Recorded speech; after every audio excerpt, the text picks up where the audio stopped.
Okay, we are live, and this is David Shelton. He's an expert on the paranormal, and in particular, I guess you had some kind of haunted table. Oh, Rob, yeah, he likes to joke. We have a situation where we purchased a table from a friend of ours. She's a musician, and apparently she dabbled in witchcraft and had it as a altar. We didn't know that when we purchased the table.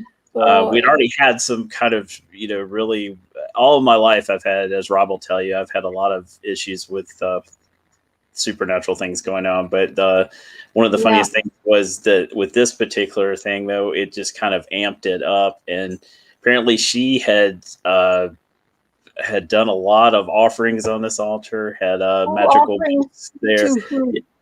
Yeah, exactly. And on top of that, this is somebody who said that they had sex with Jesus, and I could just go on for days, but if I could say, David broke the table down and took the table out because we got tired of the weirdness that was going on with the table. Yeah, so we got rid of that really post haste, like really quickly. Yeah, I'd be freaked out too. We were, yeah. I mean, we were just like, and when she told us that, we're like, okay, that explains a lot of things, and thanks for telling us. $50 for crazy poltergeist activities here. Oh my God, I don't think. See, when you do those sorts of things, well, there's a thing in initiation into the occult where you actually call an entity to you, like Osiris, some type of god. Yeah. And and so the night before your initiation, you do that, and then you like, say if it's Osiris or some kind of sun god, you'd have gold with you, frankincense. You'd call him at noon, whenever the highest point of the sun is, and then whatever they do after that. But that's what you do. I think that's probably why the Lord was so angry with the Hebrews, and when they got to the desert and they're sacrificing their own babies to Baal, and they're like, well, hey, we're trying to build a nation here, not sacrifice your young to a golden bull god. I mean, so it was just kind of, but it was just a table we bought. My dad helped load it up. We brought it in the house, and we're just like, okay, now, this is great. We got a great, and it was a fantastic table. I mean, a beautiful table. Well, it really was. Yeah, too large for the living room, pretty much. But then we just started having. We'd had stuff happen before. And like I said, it's something that's happened, my whole life as far as that kind of thing. But it just amped up times 10 with the table in the house, and we couldn't figure out what was going on. And then we talked to her, and she said, oh, I forgot to tell you this. We used to use it as an altar. So, Rob loves that story. So he wanted me to, he kept saying, talk about the table. And I was like, Rob, that's like the least of all the things that's happened in my life. That's like the least of the things that's happened to me, but he got a kick out of it. So I just thought it was funny. Well, it is interesting because, I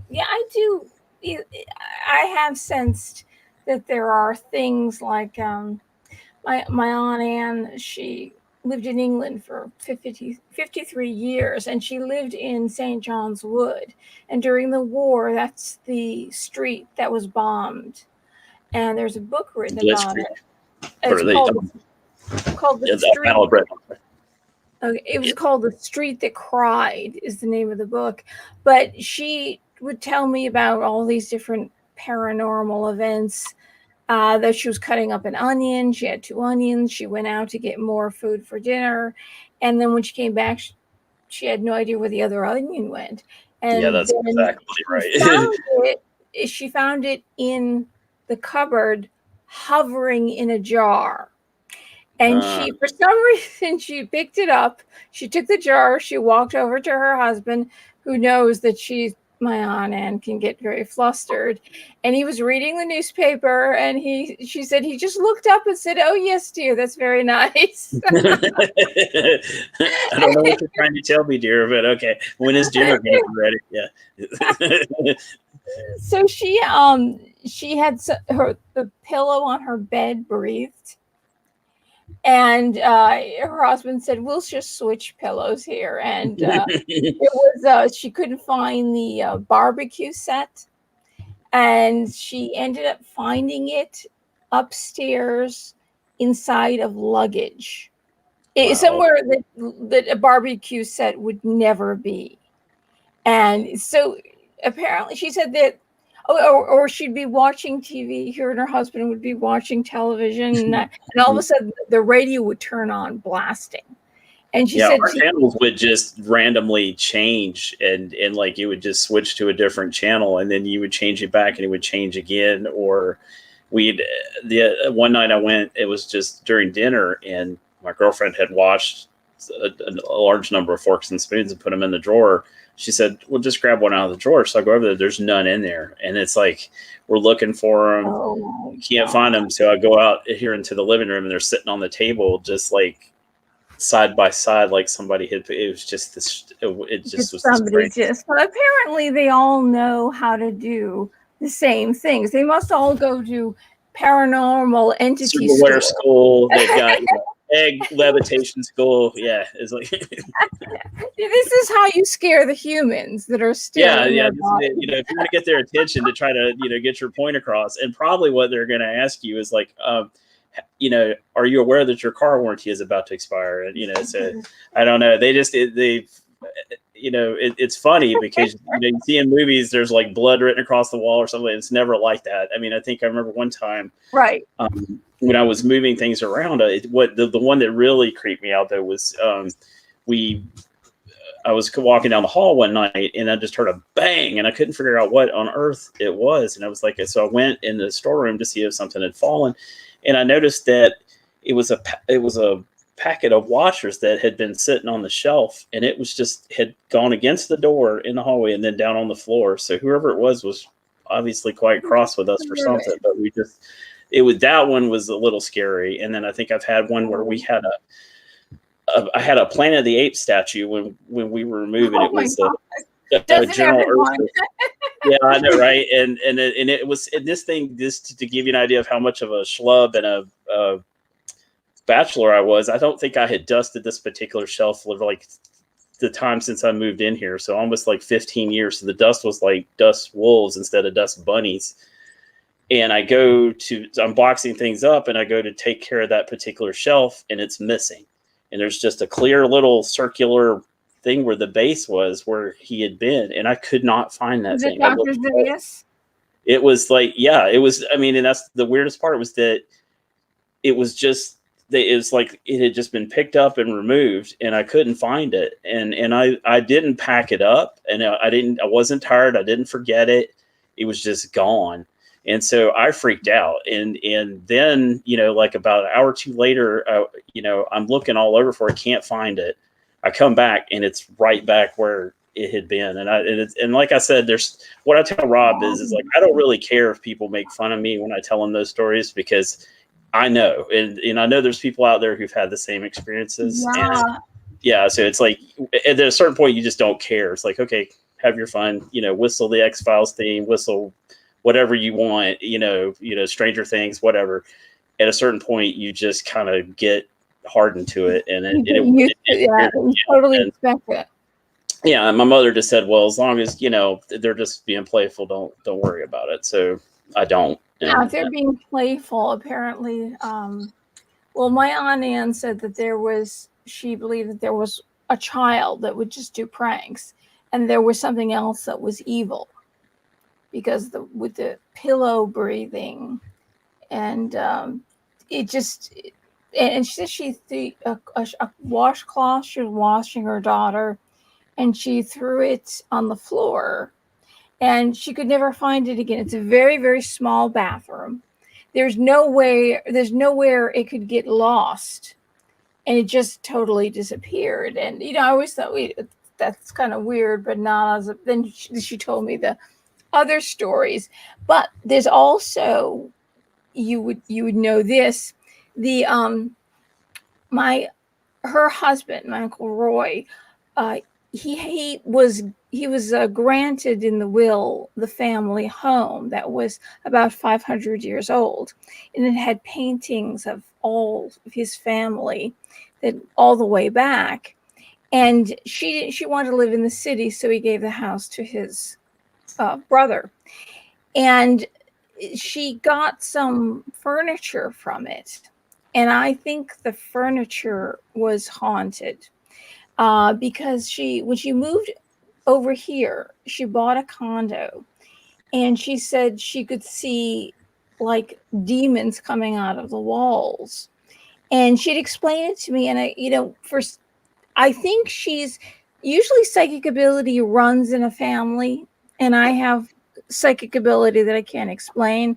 I think everybody has it, they just don't want to admit to it. Some people just say, oh, they just chalk it up to something else.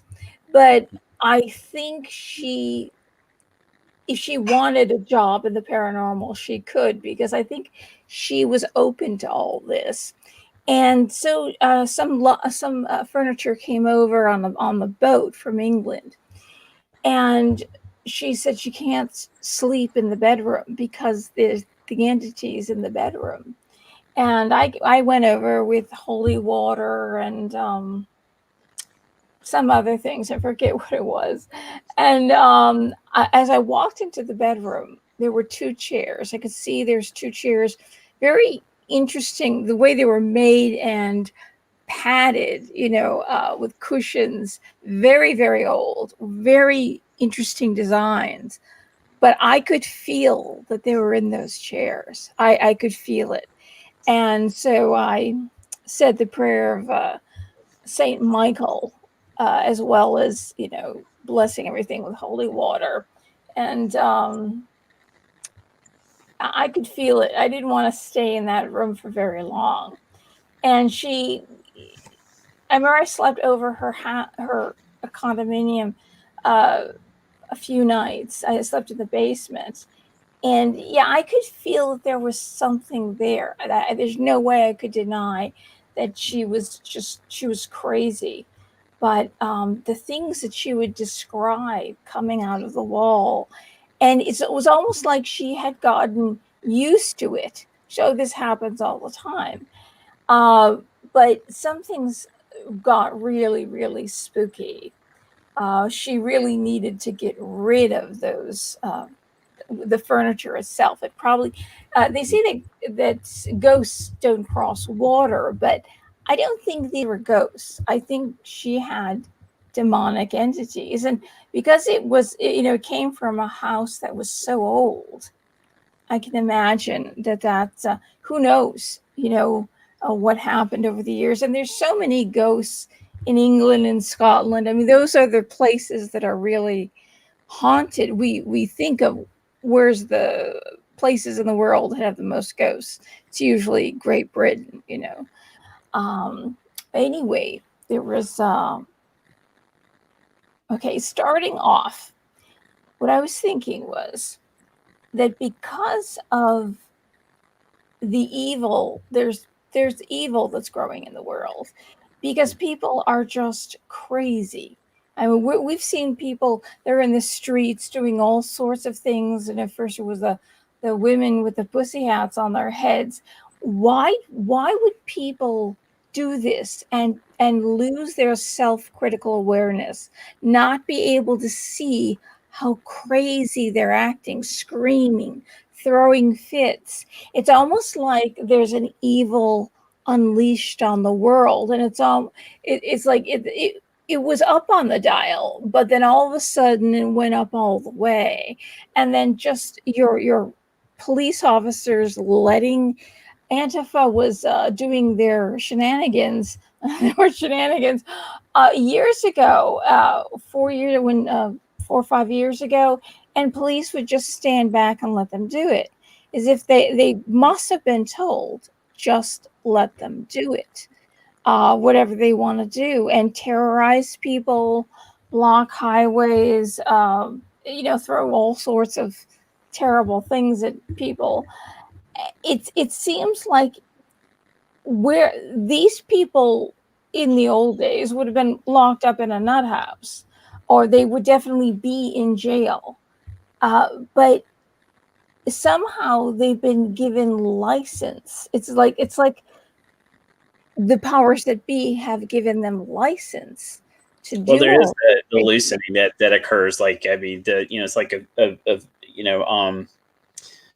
Ephesians 6:12, which talks about we're not against flesh and blood, we're against things of an unseen nature that we're fighting against, and there is going to it's there in the book. It says that there's going to be a time where the devil's going to be loosed and the devil's agents are going to be loosed upon the world. And even if you're an atheist, you have to say the crazy knob has been turned up to it's like Spinal Tap. It's gone up to 11.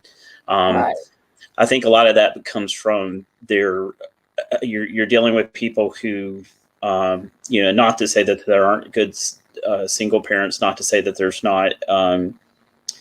That having to have religion in your life is necessary, but when they took school prayer out of the schools and when they started, homes started being destroyed, children growing up without fathers, children growing up without mothers. So I want to shout out to all the single dads out there. I know quite a few who are great people, so it doesn't really matter to me anyway, as long as you have one good parent that loves you. But there's some kids who don't even have that, and they're bounced around from foster home to foster home. They grow up in daycare where it's the loudest voice is the one that gets fed first, instead of, we try to, the tide rises all ships.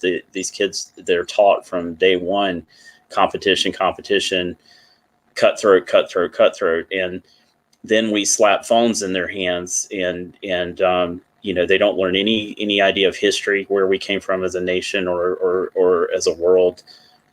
It's just they're indoctrinated, and they're like, I hate to say it, but Rush Limbaugh called it skulls full of mush. But that's really what, there's some intelligent, really smart, good kids out there, but they don't have any direction. They don't have religion. They don't believe in their nation. They don't believe in a family. They don't believe in a good partner. They go from sexual relationship to sexual relationship, and it's just a really endless thing. So if they don't believe there's an afterlife, and they don't believe there's anything after all of this, that this is all we have, then of course that's how they're going to act out. I mean, it's like basically a giant. I think Philip Dick put it best when he called this place an iron prison. It's just a big archontic battery that it's kind of like Ghostbusters 2 with the slime. It's like, the reactive slime, where everybody, the angrier they get, the higher the threshold of negative energy just builds, and it's like a giant capacitor. It's got to discharge somehow, and these kids just don't have any outlets. You take away gym and school, so they don't get that healthy exercise. So it's steady diet of video games, phones, sexting, texting, and they just, and then indoctrination in the school. It's no wonder they're hopeless. So and those people grow up, and then they raise their kids the same way, and it's just a perpetual cycle. So if they even raise their kids, I think we're at a point where, well, they were saying the other day, the National Education Association, that's going to be teaching our children, or are teaching our children, critical race theory. They believe that your children are no longer your children. The school is going to be raising your children. So they're going to have all 3 meals at school and barely be home for any length of time, because they want the minds of the children to warp them, so to speak. So I think I'm thinking that that there's an evil that's been let off in the world, because I myself, and I didn't know what it was. And that's exactly what it was a shadow person. I remember being asleep, and then I could feel, I woke up, and I could see a shadow in darkness with the lights out. And he had a hat on. He did. And then he came up to me, and he put his hands around my neck, and I could feel a tickle around my neck that was just driving me insane. And I could not wake up, even, like I felt like when I'm asleep or I'm awake, but I realized that I was actually awake. And that's the strange, I could see him walking up to me in complete dark. In fact, I wrote a poem about it because it was so unusual. I didn't know that these entities exist. I said, how can you see a shadow in complete darkness? All that is left but is his tickle around my neck, waiting for me to surrender. It's like he's got his hands around my neck, and when I let him, when I stop fighting to live, that's it. He's going to completely turn the dial all the way up and strangle me. It's such a weird thing, and I could see him moving into my room, and I go, this is just. And I remember trying to scream at it to stop, and of course nothing stopped him. But I just remembered that when you mentioned shadow people, and then I started thinking about it, and I go, wow. Because I wrote a poem about it too. It kind of immortalized it with me. But I had completely forgotten that I had that experience. It was just so long ago because I was a child. And of course, it occurred upstairs, where a lot of abuse happened upstairs. And I wonder if they come to places that have a high, where violence, a lot of violence and fear and a lot of crying. It's like, are they attached to places like that? Is that what calls them? What are they? First of all, what are they? What makes them up? Is it this evil that's been unleashed in the world? And what calls them to certain places and certain people? Is it Yeah, that, like, a lot of times you'll hear a lot of people in the paranormal field, and I would not consider myself an expert. I'm just a layperson. I'm just somebody that has experiences and well, you've studied had it. an experience of your whole life. You're an expert. Yeah.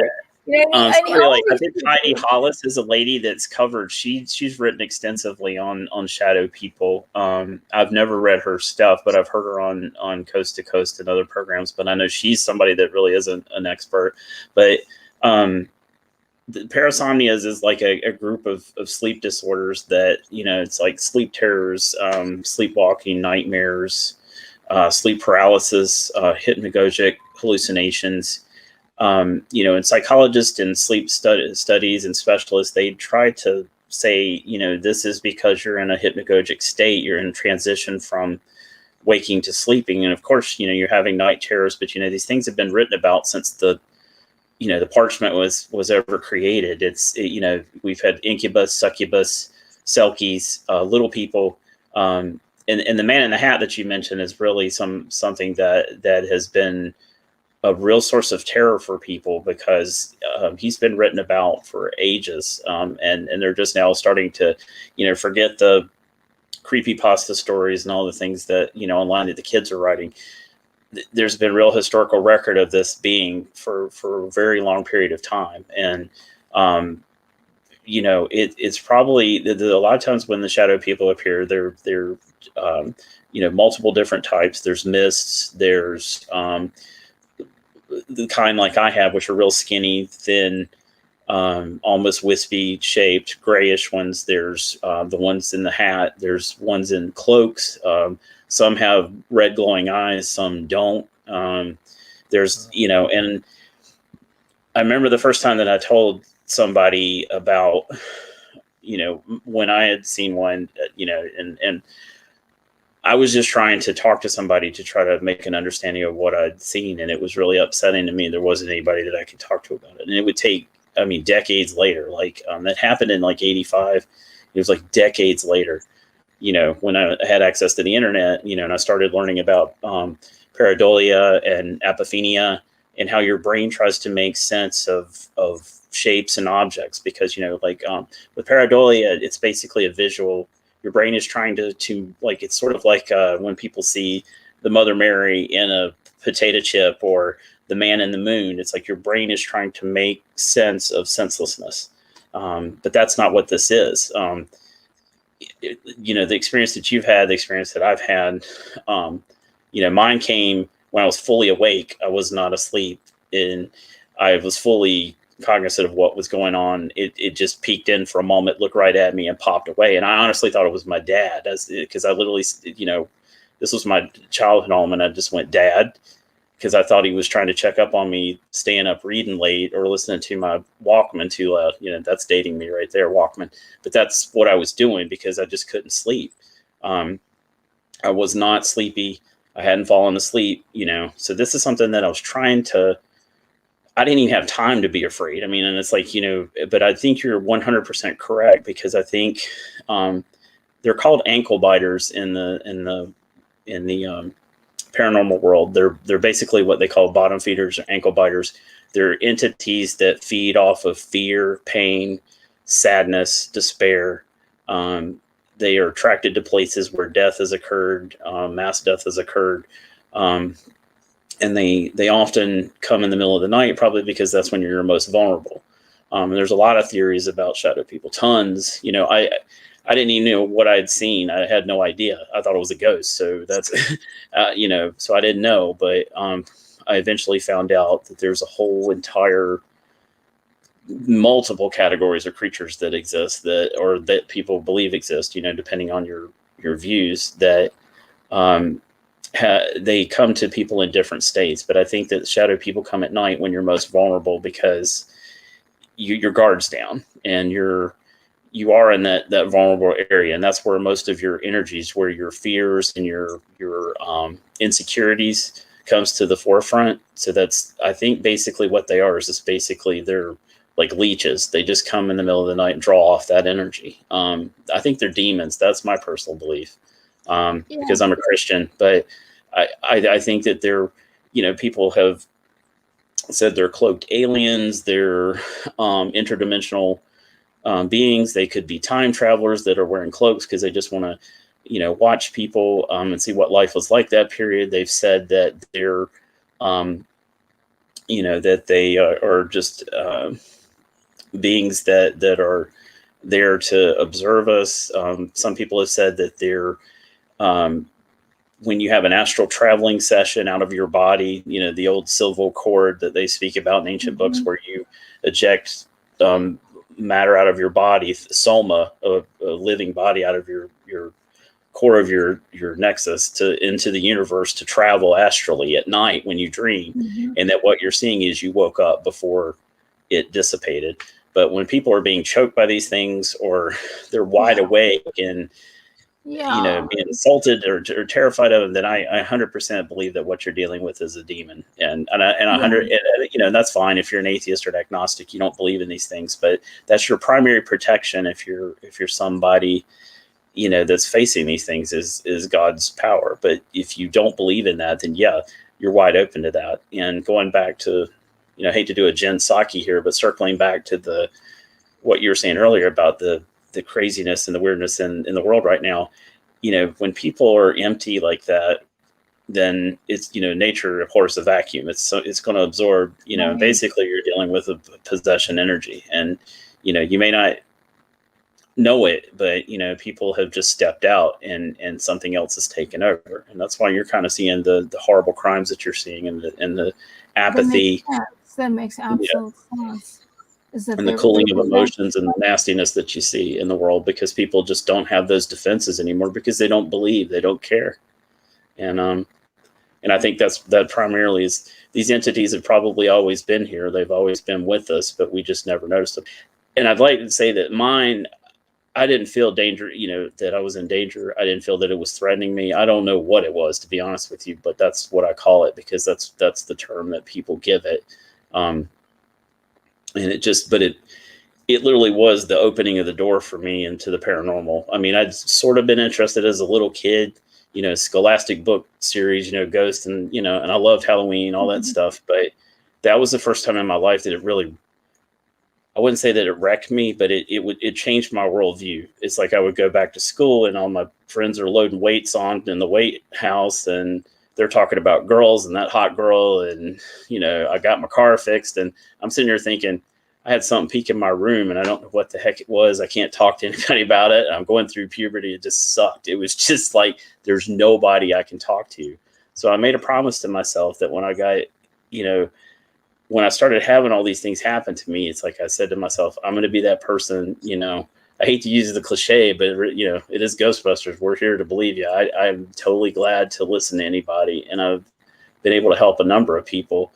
But there's some things that I'll never know what the reason was or why, or I'll never get answers for. But I'm still going to keep searching, and I think that's the most important thing, is that you keep searching and don't let people make you feel stupid or ashamed, because you're not the only person that's going through this. Somebody out there, just like you and I, you know, I didn't know until tonight that you'd had an experience with one of these beings. So it's like it matters, because, you know, how are we going to learn what this world is, and the different, there's a lot more to this world, I believe, you know, that we can't see, and that we can only experience spiritually or through these senses that we haven't awakened yet. And I think that time is coming. I think that's the whole point, is that it's a slow process of awakening for a lot of people. And they're starting to say, you know,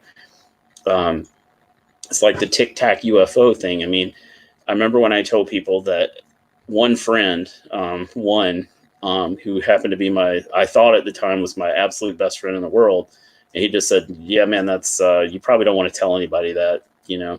And it kind of crushed me. And then I had somebody who I wasn't as close to. He was a lot more kind to me. And he said, yeah, man, I believe you. I believe you saw something. I don't know what, but, you know, he really helped me with my self-esteem, because, you know, I'm in high school and I'm already having trouble as it is on every level. And he just listened to me and said, yeah, I'm sure you did see something, man. I'm not making fun of you. I believe you, because I know you. And, you know, I'm here for you if you want to talk about it. And that was opened the door for me, you know. And years later, you know, I had the same thing happen to another guy. I was at a bar in Boone with my then girlfriend.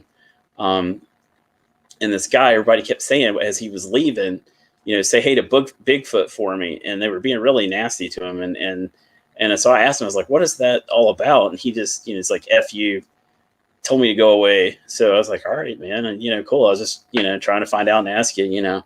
I said, I just wanted to know, you know. And so I go back, start drinking my beer, and then he comes over and he's like, hey man, come on over here. So we go over to a table and we order up some beers, and he tells me, you know, his favorite thing in the whole world was hunting. And he loved to hunt. And then one day out in the woods, he saw something that looked like a person, but it was furry and smelled bad. Like 7 to 9 feet tall, scared the hell out of him. And he was pig hunting, and I never asked him what state. I forgot to ask him that, but he said it scared him so bad he didn't want to go back out into the woods. And his brother made fun of him. His dad made fun of him. The only person who didn't make fun of him was his little cousin. So he hung out with him all the time because he just didn't have anybody. And when he told his friends, they made fun of him. So I was like, you know, I believe you, man. I told him some of the things that had happened to me, and we had a nice little chat, and we parted ways, never saw each other again. But it made me realize that, you know, you're not the only person in the world that's seen something that you can't explain. And we're starting to find out with science now. I mean, like, look at the coelacanth. I mean, it was something that was supposed to be extinct, but it was found by a fishing boat, and we're finding giant squid exist. You know, the whole Tic Tac UFO thing, when people, I remember, like I said, when I told people that, it was just constant derision and making fun of me. I was literally just trying to figure out what I'd seen. Not, you know, I saw ET or I got probed up the butt, but I just want to find out what's going on, you know? And it was just upsetting, and you feel like there's nobody you can talk to about it. And I just didn't want to be that person. And I remember there was a lady, Hattie, I worked at a call center, and people that I talked to private about things like that, she said, you may want to talk to this lady if you'll drive over to her house. She's got a problem. So I go over there and I find out she's got a doll that somebody had bought her granddaughter. And the doll, she said one day she was in there cleaning, the doll just turned its head and looked at her. And so it happened not once, but twice. So, you know, being a junior Ghostbuster, I was like, okay, well, let me dive into this. And, you know, with my VHS camera, you know, we put the recorder on the thing, and sure enough, like clockwork, thing's little head pop. But it was interesting because I said, okay, there has to be a reason for this. That particular room was so hot. It was like, you know, she had windows there with no shades. So I looked at the doll, and we come to find out what it was just a groove in the doll that they used to put the head on. It had like a little post, and it would just slide on there. When it got hot, the doll body would just expand and it would just turn. So I told her that. She was just like so happy. And I guess that's kind of my point. Sometimes there's a very honest answer to something. Yeah. I mean, or like, if you look at the situation with the Loch Ness Monster where they're doing DNA testing and they find out that, it's like 99.9% eel DNA. I mean, I'm exaggerating, but it's a huge amount of eel DNA. So they're saying that maybe, just maybe, what everybody's seeing is possibly some form of a large eel. That's all anybody's asking. For a while, that the humps that they thought were on its back is just the eel. The eel, right? And that's what I'm saying. It may be something as simple as that, and maybe just Bigfoot is nothing but a form of a skunk. Like the skunk ape in Florida. Maybe it's just a form of a hominid that we don't know about. And everybody's like, well, we don't see the bones. There may be an explanation for that too. We don't know, but you have to keep an open mind if you're going to find out about anything. It's you've got service persons who've seen UFOs who they've had their bunkers. The military has actually had flyovers where the UFOs have shut down the intercontinental missiles and then fired them back up again and gone through the launch sequence, and then they just fly off. And it's basically just to say, hey, we can do this at any time. The point is that if somebody who is trusted with the most destructive thing that mankind has ever created is telling you that these things are flying over and shutting the missiles down and then starting them back up, then maybe we should start listening to them instead of, I don't know, whistling the Stranger Things theme or the X-Files theme and making fun of them. Maybe you should just listen and say, hey, maybe there's a reason that this is going on and there's something else out there. At least that's my attitude, but I don't think that's going to happen anytime soon. So the same thing with shadow people. It's like, till you see one, or you've been affected by one, or attacked by one, or scared by one, or what have you, you're never going to believe. You're just going to think it's something that kids created on the internet. But these things have been around for hundreds of years, so maybe longer. So anyway, rant over. I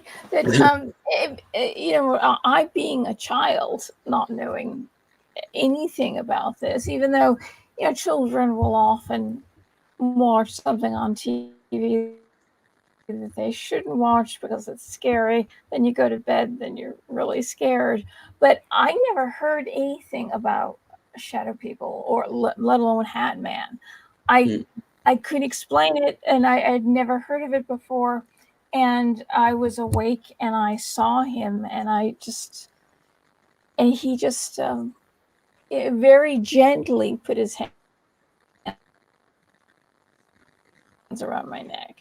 And that gentle hold was that tickle that drives you crazy, when people tickle you in the wrong places. And it's as if he's ready to, or he's trying to tell me that I'm here, I can take your life away at any moment. And being a child, being vulnerable as a child, being, beaten up many times in that very bed, I would say that the fear and the crying, crying for long periods of time, and fear probably opened up a portal, that probably opened something up, and things start to come through. People might not know that they're about portals in the veil, that sometimes a shaman will find that there is if there's the house is haunted, they'll find somewhere outside that there's actually a portal that they end up closing, and things just go back and forth all the time. And it could be that because of the violence and the fear, tremendous amount of fear, that a portal did open for that to happen to me. And I was going to ask you,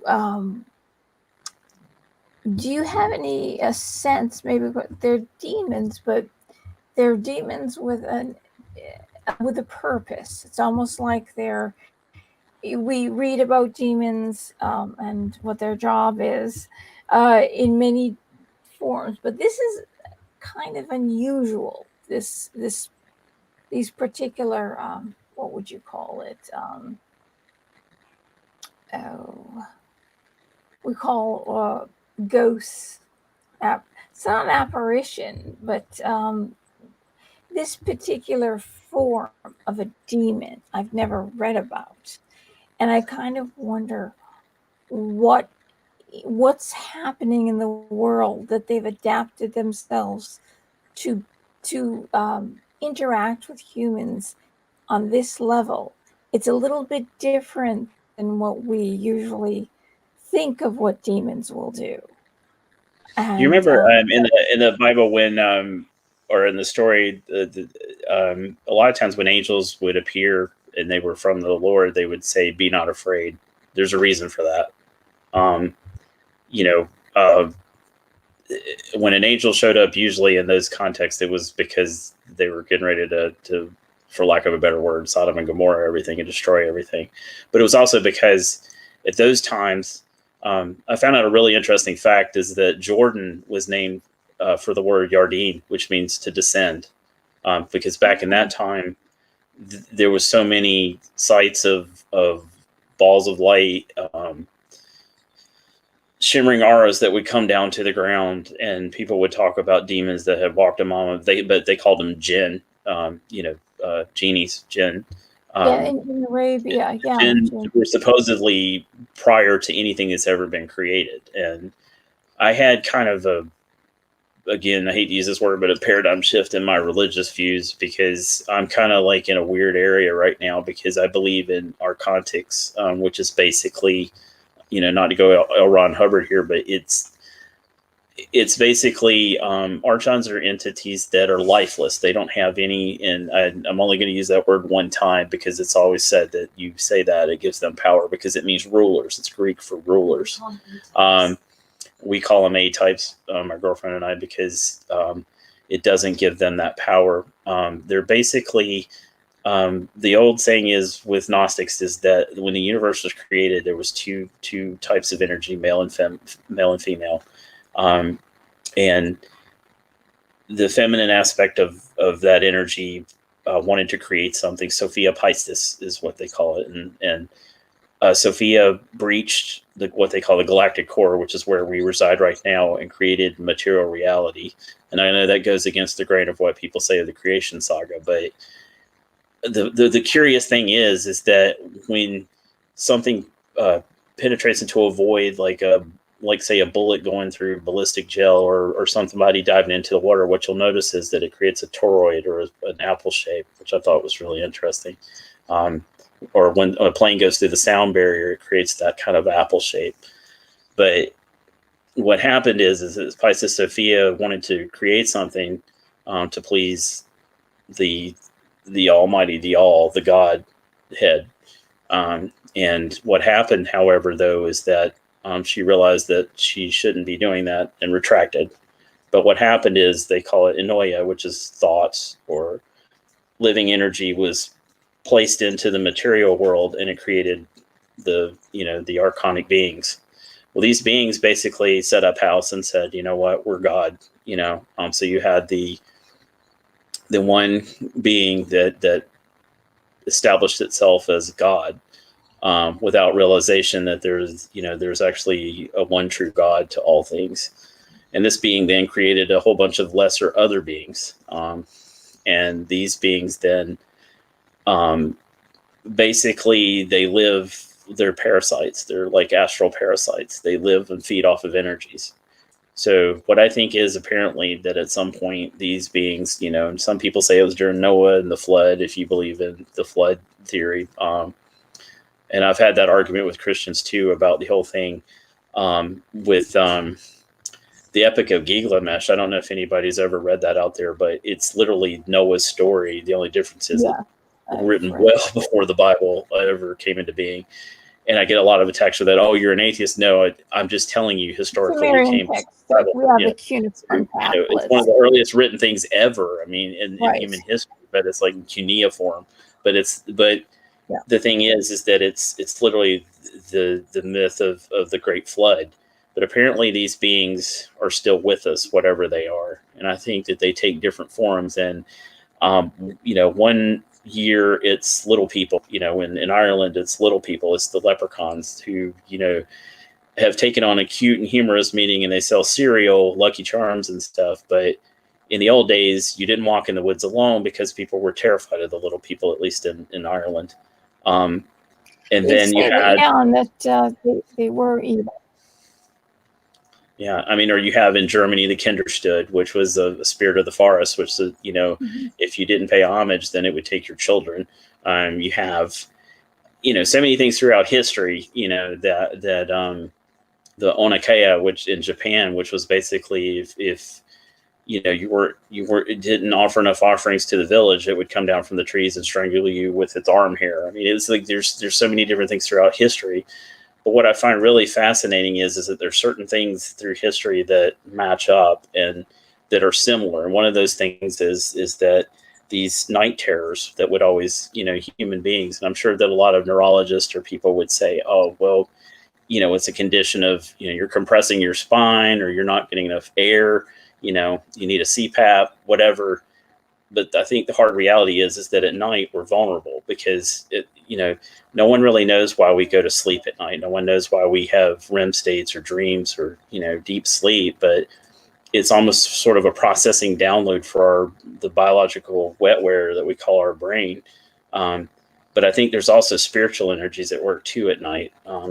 Your heart's unguarded, your emotions are unguarded, because you're letting loose at the end of the night. It's the one time that you can be yourself and feel safe, at least. And I think that's when these things come out. And like I said, I never felt threatened by the one that I saw, but I know people who have been terrorized by things at night, and they're always told, same thing, pareidolia, apophenia, you're having parasomnia and you're, hypnagogic hallucinations. The doctor's always in here to have some drug and take that. But what I think it does is it actually opens them up even more to more attacks because they're spiritually unguarded. And now, instead of that mental faculty that they have to go from deep sleep into, attack mode, now they're vulnerable because they're drugged up. And it's like, and I think that's played out, writ large all over the world because people at night are vulnerable. And I think that, believe it or not, my belief is that we're actually beings that can create, a lot of people would say this is sacrilege, but, hear me out. I think we can manifest things by our thoughts and our heart and our spiritual energy. And I don't mean that in a magic sort of way, but I think that we're, as children of God, that you can help bring about manifestation. If all you ever think about is negative things and bad things, you feed into that and you create an energy, and that affects everybody around you. You could have like the best wedding party in the world, and there's that one cousin or uncle who's drunk and mad at his ex-wife, brings everybody down. And that's all I'm trying to say, or you're all excited about climbing to the top of the mountain, and there's that one person in the back who's complaining about their feet hurt, and it just, kills the joy because we're beings of energy. God created us. He takes delight in his children and the things that they do. And, I think God, experiences things with us, even though God's omniscient and omnipotent. God takes delight in how we approach things because we're sometimes deadly kids, but sometimes we're good people. And sometimes it's just the delight of living life. That energy manifests itself externally. I mean, just look at how music affects people. In the way that you can go into a concert and just feel that energy. And it's the strongest, most palpable energy you've ever felt. Or how a song will get everybody pumped up. Somebody going through chemo, you play them a song and it just helps them because we're spiritual beings. So having said that, if you look at the flip side of that, there's probably entities out there who feed on that energy. And, it goes without saying, as above, so below. It's like, there's mosquitoes, ticks, leeches. There's always parasites that feed on energy, and whether it's blood or your life or whatever. So why would you not think that the same thing would be for your spiritual body and your spiritual being? There's obviously got to be something out there that feeds on that. So I think that's why I think it's demons. I mean, that just, we can call them whatever you want. They can say they're space brothers. They can say, you're Hervé, your lover in the night. I don't know, but they're not there for your well-being. They're there to feed off of you or take energy from you. And I think sometimes they get caught, coming to you or transitioning or whatever dimension they come from. I think they get caught, and that's where these sightings are always seen, or they think that you're sleeping or whatever. I don't know, but I think that the reason people see these things also too, I think it's a terror thing, because prey and the hunter, it's not probably a good thing for the prey to see the hunter, but if it's designed to put fear and instill fear in you, then and build their food, as it were, to make you more terrified, more scared, more uneasy. You don't sleep because of that situation. It's just a self-perpetuating cycle. And so they just feed off of that. They feed off of that negativity, that sadness, that despair, that depression, that pain. And it's just a buffet for them. And if they can keep that buffet going for 24/7, like the China buffet, then they're going to do it. So that's how they do it. They strike terror in you. If you take away the terror, then they don't have anything to feed on. And if you believe in God and you're protected, then they probably are not going to be coming around as much as they used to. But in a world where God's kind of taking a back seat, it's buffet free for all right now. Yes. Though I think when they catch you off guard when you're sleeping, you're not in a position where you're praying or even seeing picture of God. The light coming in the window, and you look out at the beauty of creation, and that makes you think of God. They come to you when you can't see anything. There's no creation and nothing beautiful around you because it's all darkness. And so they kind of catch you, at your most vulnerable times. So that's the reason, I think, why. And they figure, I think what they're figuring is that this is a child that knows terror and knows fear.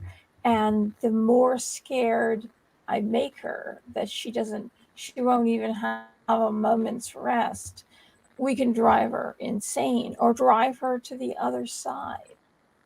Exactly. Maybe believing that peace would be attained if I joined the other side instead of staying on the side with God or calling to God, because I believe these beings are probably coming the way they're coming to show us that they're powerful. I've got my hands around your neck, and yet at any moment I could strangle you and you'll die. So therefore, I'm as powerful as God, or even more so because I've manifested myself to you. And you haven't seen God yet, you kind of don't. At that time, I hadn't had a holy experience with the Holy Spirit yet. I was still very young, which was very, very solid and very real.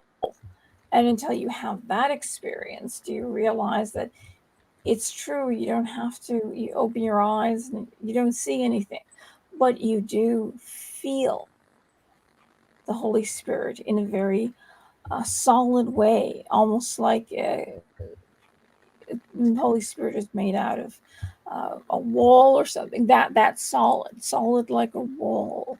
Yet you can't see it, but you know that the Holy Spirit is there because you can feel the energy is so powerful. So at that time, I was just a frightened child. I'm a frightened adult. I was just a frightened child, and so that's the best time to get, I think, to turn children over to the dark side. And there's a reason why pedophiles attack children, and there's a reason why human trafficking and sex rings are so prevalent. It's demonic. And it's very simple. It's demonic. It's because it's pure energy. It comes from a pure heart. Those of us who are hardened, even the atheist and agnostic in this, there's some people you're just not going to scare. They're just not going to. I mean, I've had some friends who are rock solid. They could probably look at an alien invasion and go, I'm going to go get a beer and I'll take care of this in a minute. They don't. They can't be scared. But children come from a pure place. and my brother and I, we were jumpy kids, but I think it's because of the time that we grew up in. We grew up in the 70s when, and we went to the drive-in with my folks, which please don't think that I'm cracking on that. I'm not. We loved it. It was one of the best things that's ever happened to me. But I think the first movie I saw, and I tell the story like every week almost, the first movie I ever saw in a drive-in was The Devil's Rain. So go seek that one out. That'll melt your brain like it melts the people in the movie. But the 70s was a weird time because it's about a devil cult, but the thing about the 70s is because you have to think about the times that we were growing up in. It was the Son of Sam. It was Zodiac Killer. It was there's so many things happening that people were dealing with. Charles Manson. I could go on and on. Ted Bundy in the 80s, but I'm just saying it was. It just kept flowing from this really negative energy. In New York at that time was just so violent and deadly. The cinema, every movie was about, because they were really starting to spread their wings on pushing the limits of cinema in the 70s, and in 79 was like the year Alien came out, which is what I'm wearing right now. And then you had, but the thing that I remember most though, that used to scare me and my brother was the Shining trailer, and not the sort of dullish music one, but it was the one with the electronic soundtrack from Wendy Carlos. And it was just like, it would have this sound like a banshee call, and I'll have to find it and send it to you so that your viewers can watch it. But it would just have this howl, and my brother and I would hear that, and we would come running from the back of the house because it scared the ever living hell out of us. And even as an adult, I mean, my girlfriend said, cut that off. And I think I played it for a couple of friends and they're like, stop it. But what made me so happy was that I went online and I read the comments from all the people who were my age that grew up when that trailer would play on the television. And they said, I used to run from the back room and beat my sister down to try to get out of the room to go run where my parents were. So it wasn't just us, but we had Betty and Barney Hill. We're talking about aliens. There was so much in the world at that time that was just demonic oriented. So we were just jumpy kids, but I think what happened is when I got in my teens, I just literally, I think probably because of Scouts, I was the anchor. They used to drop me off. We had during our Order of the Arrow ceremony, we got put us out in the wildest part of this wilderness area, and they stuck me as the last one. So I was a mile away from anybody, a mile away from the next person. It was pitch dark. I had just a poncho and my stupid little pocket knife that my parents had kindly bought me. And I'm sleeping in the dark, and I'll never forget, I just sat up and everything was silent. There was no sound whatsoever. And I had just the weirdest feeling that something was watching me, but I just said, Lord, watch over me. I'm tired. I got a big day tomorrow. I'm not going to be talking for the next couple of days because we're not allowed to speak.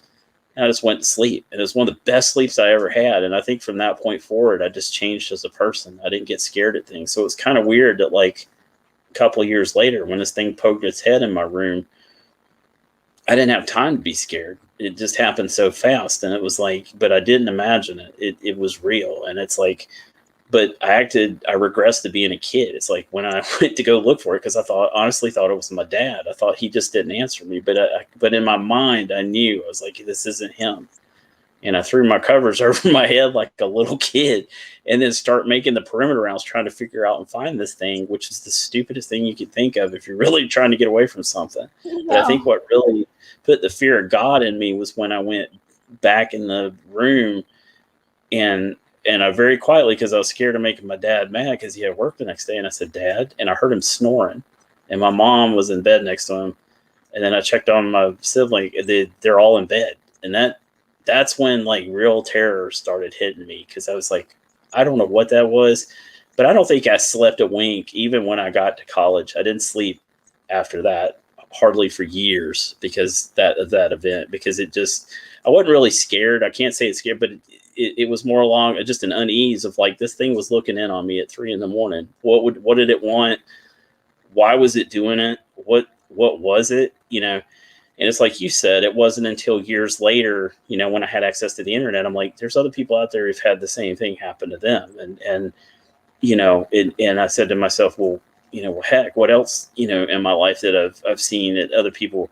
Then I found some people who had seen the same exact kind of UFO that I'd seen. And I sound like a crazy person saying this, but I don't care because I did see these things, and I had to have some kind of explanation as to what these things are, where they come from, what's the reason for them being here, why did I see them. I still have those problems because I'm never going to find those answers, but at least I know there's other people out there who've seen the same things or experienced the same things. And I'm going to be darned if I'm going to, be silenced because somebody, is making fun of me. It just doesn't bother me. I mean, it doesn't, my family will tell you, I could care less what people think. I have like 3 friends, and they're solid friends. Rob's, as you know, Rob is one of the best people ever. And, and I count you as a friend. I don't care. It's when I make new friends, I'm glad to have you, but I'm a rock. I don't care if people make fun of me. So the best that I can do is try to help other people that are going through the same thing and say, I believe you. And then let's try to figure out what you're facing, what you're dealing with right now. Because if it's demonic, we need to get a priest in here like right now. If it's just your windows aren't fastened right and your air system's not, then I know a good air and heating guy. You know what I'm saying? Don't make fun of people. At least try to hear them out because they may be going through something that you've never experienced yourself, but you might one day that's going to happen to you. And so, and Rob just posted. I just noticed he said he loves the jump. I just saw Rob. So I agree with you, Rob. That's one of the scariest scenes in any movie, like ever. From Mulholland Drive. Yeah, but definitely read these comments. But I think you were at a time in your life where you were going through so much in your life, and you had so much trauma and so much pain. It was, it was like a power play. It was trying to tell you, I have this control over you, and at any time I could choke you out and kill you. Aren't you afraid? And I think you probably weren't, but at some point because you were.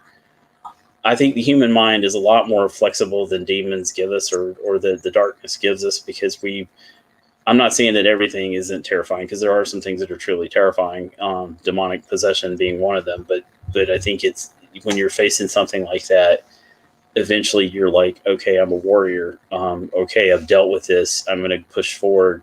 And you deal with it, and I think that's one of the things that God gave us was all of these weapons in our spirit that basically at a certain point we're God's children and we know that we have dominion over these things.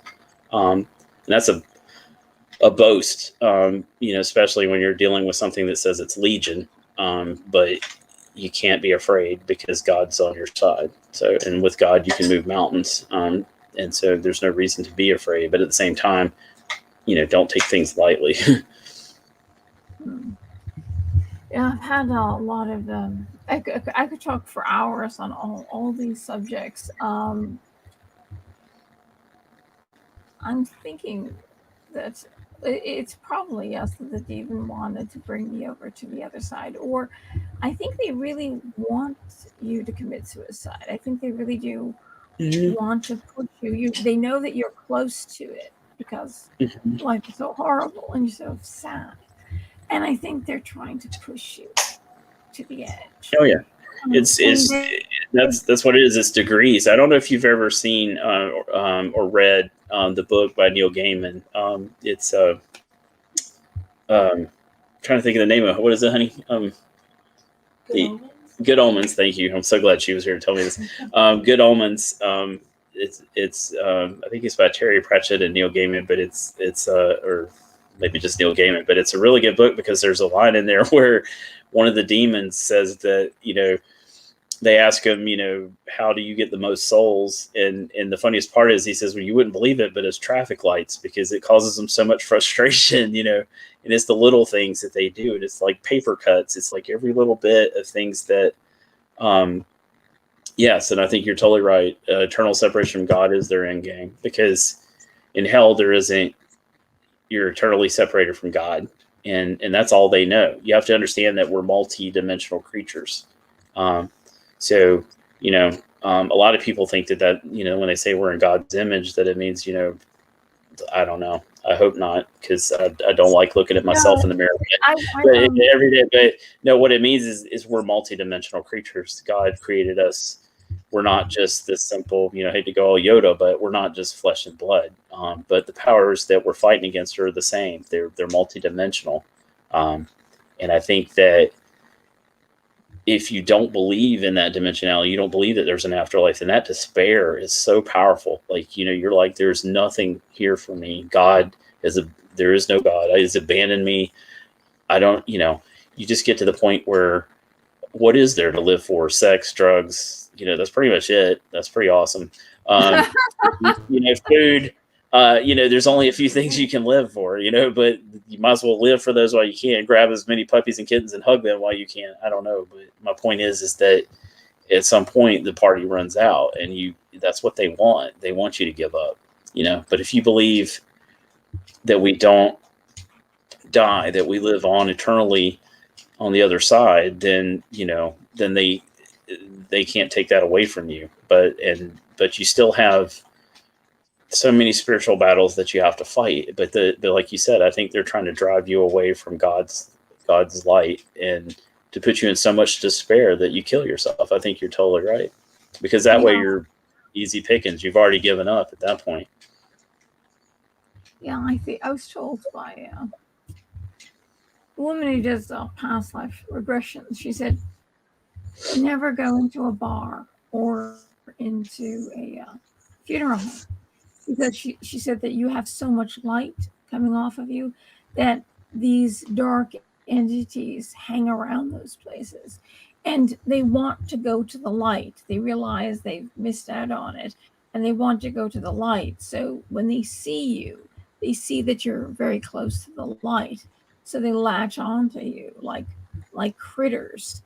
And so it's kind of important to stay away from, if somebody dies, you've got to go to the funeral home, you got to pay your respects.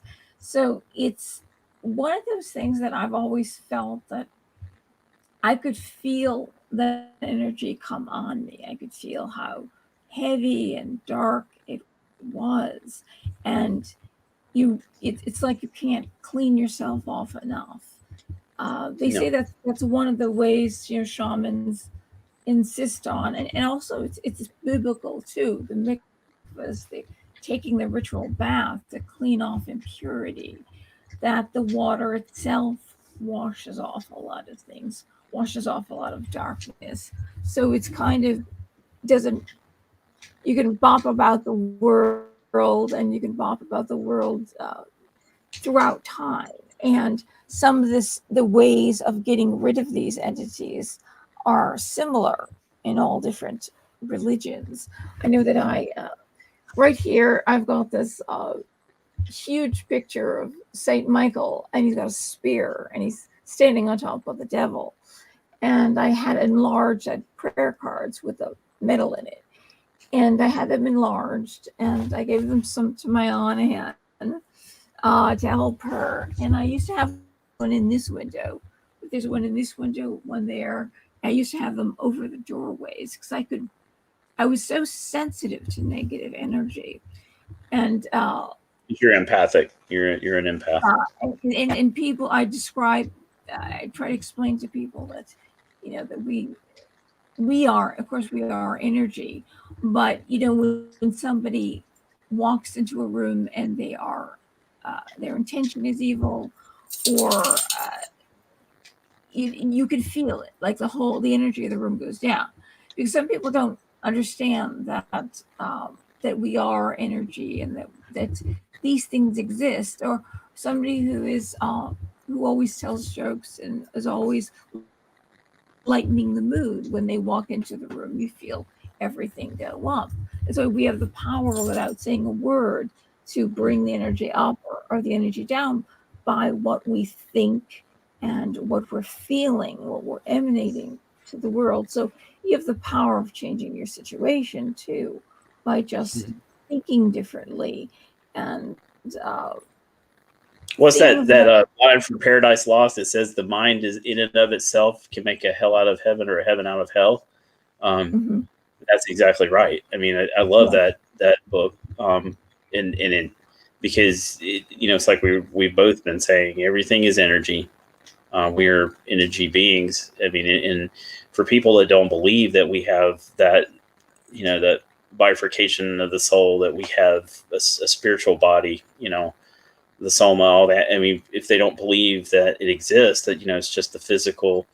That's why you see so many people trying to understand near-death experiences, or they try to understand people's visions after death. They'll tell you that it's, DMT, or it's the, the pineal gland or something in your body that causes these experiences. But then you have people, that have had strong experiences and they see things that there's no way that they could have known, or people who get to say goodbye to loved ones that were thousands and thousands of miles away. There's no way to explain that, and scientifically right now, I mean, there just isn't, probably never, but it's something that I think too, you have to go on faith. There's a lot of tricksters also in the afterlife. There's a lot of tricksters in the ankle biters. They love to pretend to be loved ones and say, when I hear people tell me sometimes that they say, grandma visited me in my dreams last night, it's entirely possible that God, perhaps, speaking through your brain, wanted you to be comforted. But I also kind of worry sometimes when people say, well, grandma showed up in my bedroom last night, she was just trying to say goodbye. Usually I think what that means is you're probably dealing with something that's demonic, that's wanting to welcome you in and get your guard down. And I don't mean to hurt people's feelings. I don't mean to make them feel bad. When they say, I saw grandma last night, I'm at peace.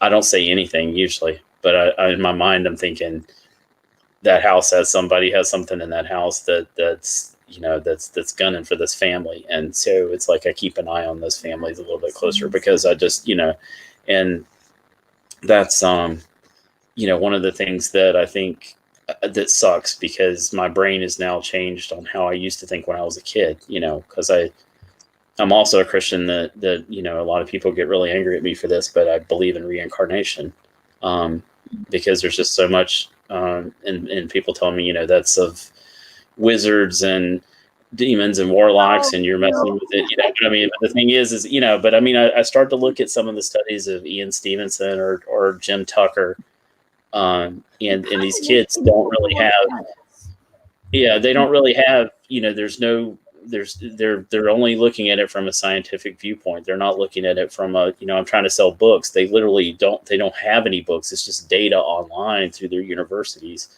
Of course, Ian's passed on, so he's probably a real expert at it now. But the thing is, there's kids that have these experiences, and even adults that, like Patton.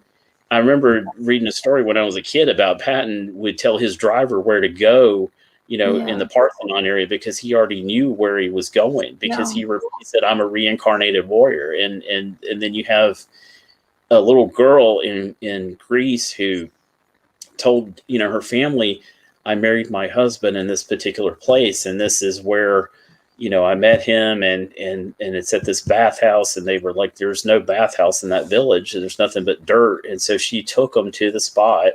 They dug down and found this bathhouse, and then no one in the villages for hundreds of years had known about this place. So, I think that we definitely are eternal beings. I still believe in hell. It doesn't mean that I don't believe in hell, but I just think that, God's a lot more loving and lenient than people. God's still fire and brimstone. Things are still bad, but I'm saying, but God is merciful, and I think that, like, you get a chance to redeem yourself and find the Lord's love, but you better work quick. It's just, I think that when I read that about, I read something about the archons, and I know Megan hates me saying that, but I have to name them, because those entities, supposedly you meet 3 of them in the afterlife, and they ask you certain questions. If you don't answer it properly, you get sent back down.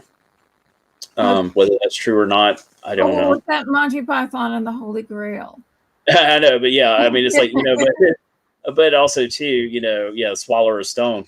But no, the thing that really struck me about that, though, was the description of is that these things are literally tricksters. They they come to people because they're trying to switch them over to their side, and because the devil is disguised as an angel of light. Yeah. And so when you think about it in that level, then everything that we've ever encountered that's malevolent like that, or malevolent, excuse me, like that, most likely comes from them. You could put the shadow people, you could put aliens, you could put. I still think it's all demonic activity, every bit of it, because and a lot of people look at me like, you don't believe that there's life in space. I'm sure there could be, but and I don't believe any reason why there isn't, but we just haven't found it yet. Doesn't mean I don't believe in it. I'm not a Luddite. I'm open to that. But what I'm saying is, I think the Space Brothers, as they call themselves, most likely are demons, because they've changed their tune every century or so. 1 year they're Spring Hill Jack, then they're they've probably been going through time. What was his name? We used to tell the story of Spring Hill Jack. What was the man? What was his name? He's from England. He was a yeah, well, they what it was is that all these people were being terrorized by this being that had blazing red eyes, and it wore a cloak, but it had on these almost like the carbon fiber supports that you see people amputees running on, but it supposedly had these long metal rods that came out of its feet that were almost like stilts, and it would jump up on roofs and then clatter across the top of the roof, and when it did, it would strike sparks, and that's why they call him Spring Hill Jack.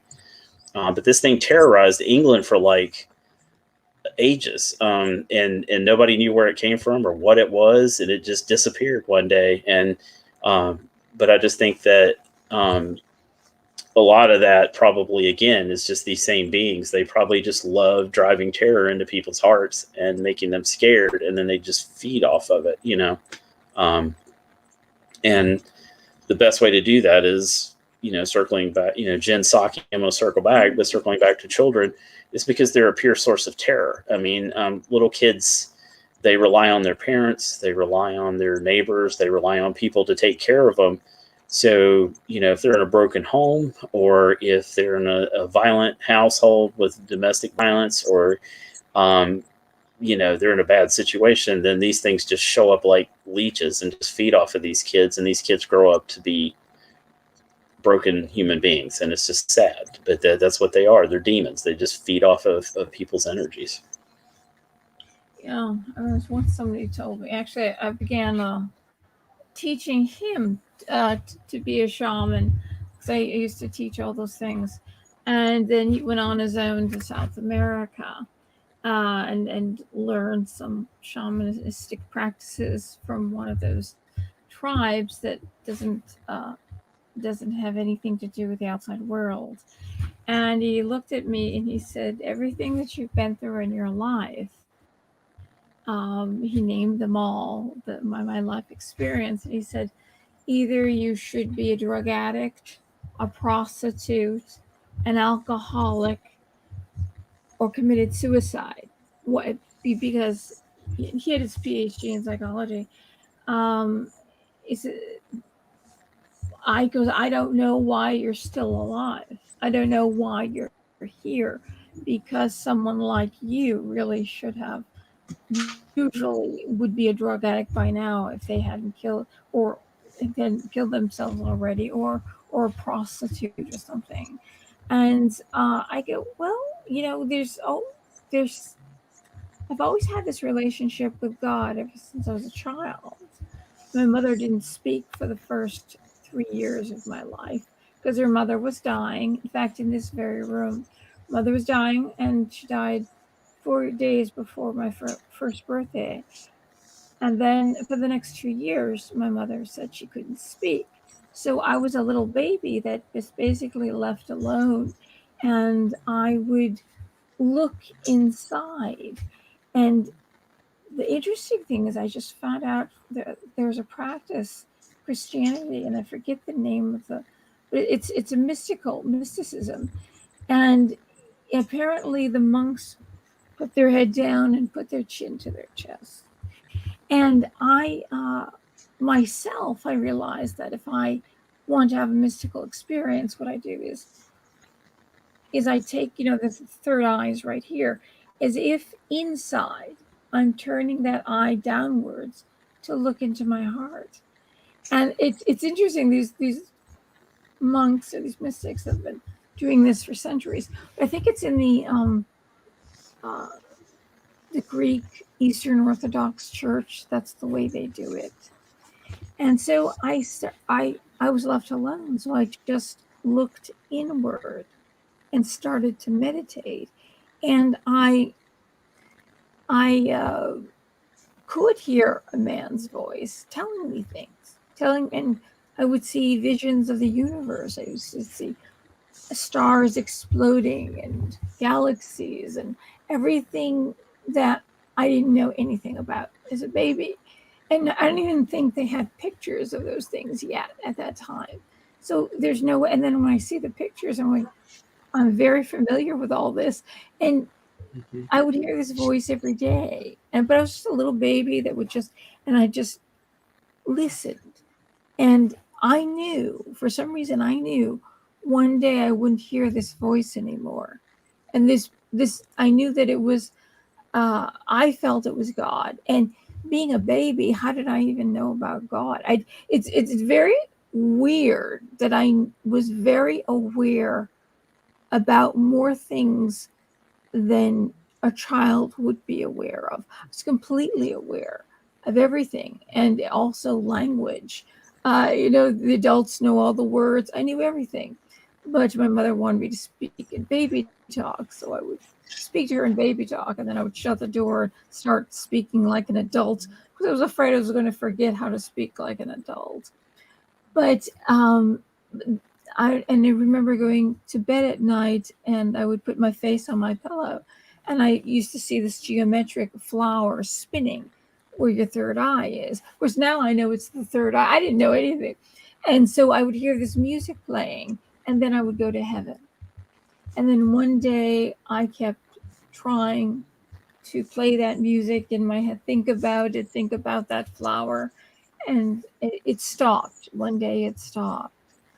And I wonder, I knew that when I was hearing this voice as a child, or as a baby, basically, as a baby, I knew that something inside me was saying, don't forget what you're learning. Because they were teaching me everything about the world and everything and the way people are in this world and how you survive in this world. And I remember very clearly, and nobody in my family can understand why I can remember all the way back. I could tell you every bib I owned, all the way back. I remember. No, where's it getting at?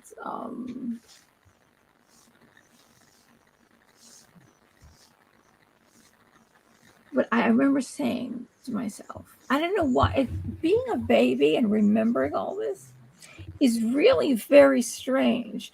So I had this connection with God very, very early on. And I keep getting to what it was I was about to say.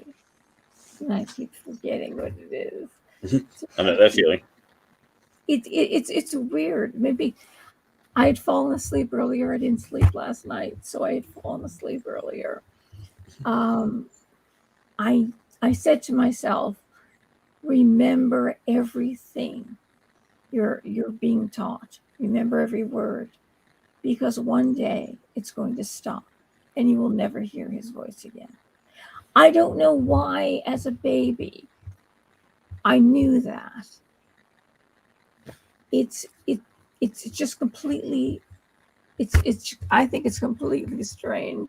Well, that's why I that. fall back on the whole reincarnation thing, because I remember reading the passage that says the dead know nothing of the living, which is why I said if anybody's coming to you that says I'm grandpa and hey, they're probably not out for your good. Yeah, but I also think that it could mean as well that they've been reborn somewhere else in the world at that time. So they know nothing of the people that you've left behind. They don't remember it. They won't. I don't know if we're like in a cosmic school, and one of the things that really struck me about what you just said is I have those kind of memories too as a child. And I think what happens is when we're babies, that God is very much with us as a Very protective. close. And Walking and I think throughout our lives, we do still have that protection, but I think we go through what's called a penumbra. It's just like a mist or a veil that passes over our minds, and we forget that we're children of God. We forget that we're from the heaven realm, and we're down here, and we just, we start to go dull. And I think that's why God probably spoke to you and told you, look, you're getting ready to become a human experience, and you're, and that was his way of letting you know that he's always with you, but that it's going to get a little dark, and the things that you're learning, the things that you're absorbing into your soul, into your spirit, are something that will carry you throughout your life. And then when things get dark, don't forget where you came from, that you're still a child of God. Which sounds like a cult, but but no, I think it's just God's way of that reassurance of like, the training wheels are coming off, and now you're going to start growing. And because I have memories too of being a really small baby and seeing the moon in my crib, the stairwell with the baby guard across it. I've got a whole bunch of other memories, but I think one of the weirdest things that ever happened in my house. yeah, I mean, it was just, across the anything up, or we could have died. My sister and I could have died if anything. My mother just didn't. There was no safety caps, no baby locks, no lock on the liquor cabinet. There you go. See, I mean, I had no desire to drink, and neither did I open up the cabinet and said, "Oh, here's some poison. I think I'll drink." Yeah. We lived pretty vicariously in those days. There was no baby seats in the cars. They threw you in the back and let you crawl up in where the back windshield was, and it's like hard plate glass. There's no safety glass. Everybody's going like 90 miles an hour because you had to get to wherever you were because it's a gas shortage. Yeah, oh, believe me, it was the best time to grow up. I think my brother banged his head like, I can't even count the number of times on me. We had our beat up old truck had these roll out windows in the back camper that were like these sharp knives. I mean, it was just these sharp 90-degree, hard aluminum edges, and every so often he'd just crack himself right in the head, or I would always hit the porch like concrete. I mean, like, I think I broke my legs, and I was like, get up, you're fine. It was a great childhood. I will never ever regret our childhood. It was wonderful, but you got dirty, you got muddy. There was no cell phones. There wasn't, the web. We just got out and had fun. You didn't want to take a bath either. I'm not that dirty. I think like I'm not that dirty, Mom. Yeah, I think I had it where there was a shoe contest to see who had the dirtiest shoes, so you could win a free pair of shoes, which back then was a lot of money, and a big wheel. All I heard was big wheel, and so I proceeded to get my shoes like the dirtiest. And I think when my poor mom, my hardworking mom and dad, like, took me to go to this place to give my shoes over for them to judge, that man just looked at them. They smelled so bad, and they were so muddy and so dirty. He just said, "Oh my God, just give him the big wheel. Just give him the shoes. He needs it." This poor, and I know my mom was probably mortified. Like, this child is like a demon child, because it was just, but we got, we were country kids, so we just enjoyed it, and we had the best time. But I think it was like God was just basically telling you, to prepare your heart, prepare your spirit for what's ahead, because you have a purpose in the world, that you're going to illuminate people. You're going to show people things that they've never seen before. You're going to illuminate light. You're going to bring people up that are down. And that's your purpose in the world, because God, you're one of God's children, and he wanted you to know that you're special. So. No, maybe God knew that what I was about to face, the kind of childhood I was about to live, and the kind of life I was about to face.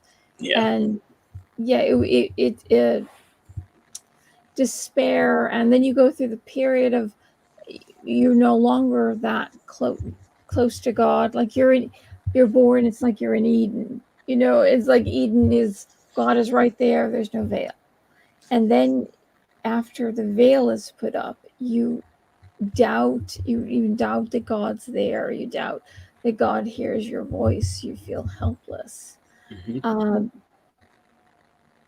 And I kind of wonder, what is it? I think, well, it's probably because, speaking mystically or metaphysically, God wants you to find him, for his sake alone. Not Yeah. because he's there in your face, but because you are to fall in love with God outside of everything you've ever learned, everything you know about God, everything anybody's told you about God. The search is to fall in love with God for God's sake alone, not what he's done for you, or how great, how wonderful, or what the acts of what Christ did for us and our salvation. You put that aside, and then you must find God and fall in love with God for God's sake alone. That way, at that time, then you will attain a true everlasting mystical experience. It won't be there and then passing. It will be true, uh, and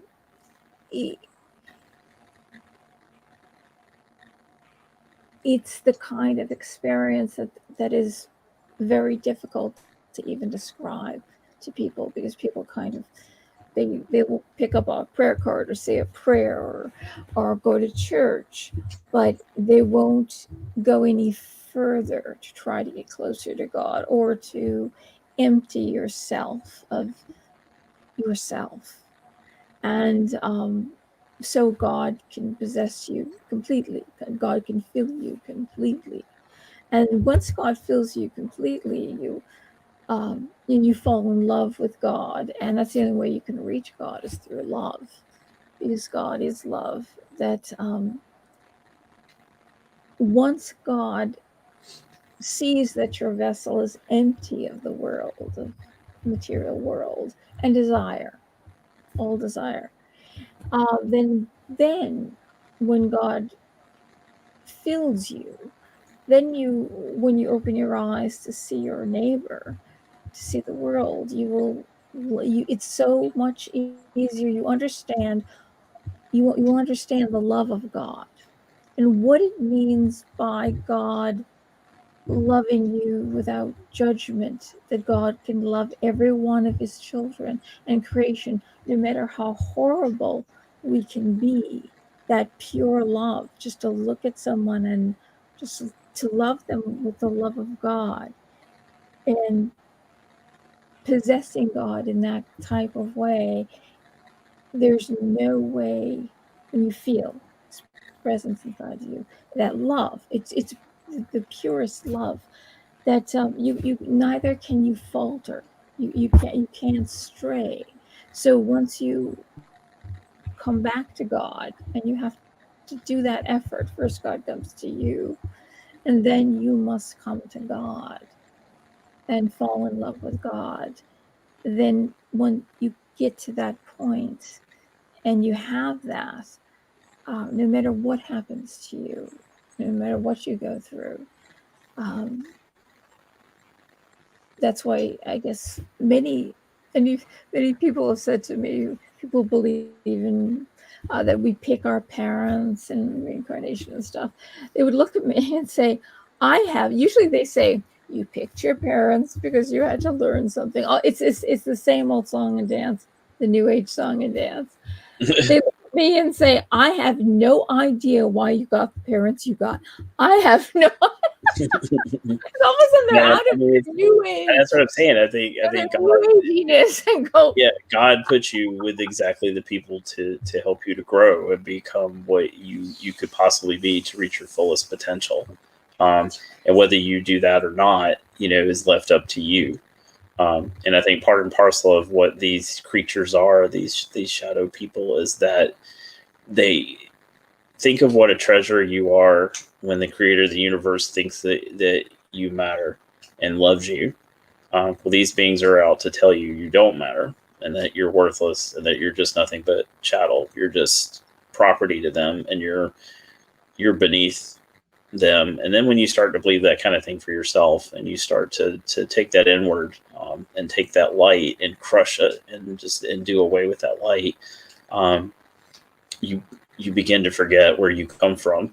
And I think why it's so important that you have parents that love you and take care of you. It's because it's like a surrogate. I mean, there's no way to put it really. It's just surrogate parentship. It's like they're stewards of your soul. Your parents are. So if you have a parent that beats you or treats you badly or puts you down all the time, you start to take that within yourself, and then you can't be a good life partner. You can't be a good parent, because you're holding on to so much darkness.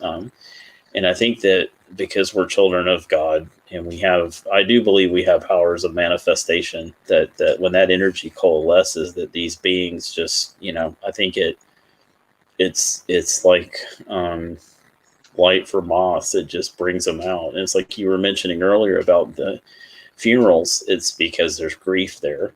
And it's like barnacles on a ship. The more things that you go through in your life, the more things that you pick up, the more things that a lot of people, they'll talk about astral parasites, that I've looked into your chakras, and you have, but it is, in a way, it's true, because you are a spiritual being.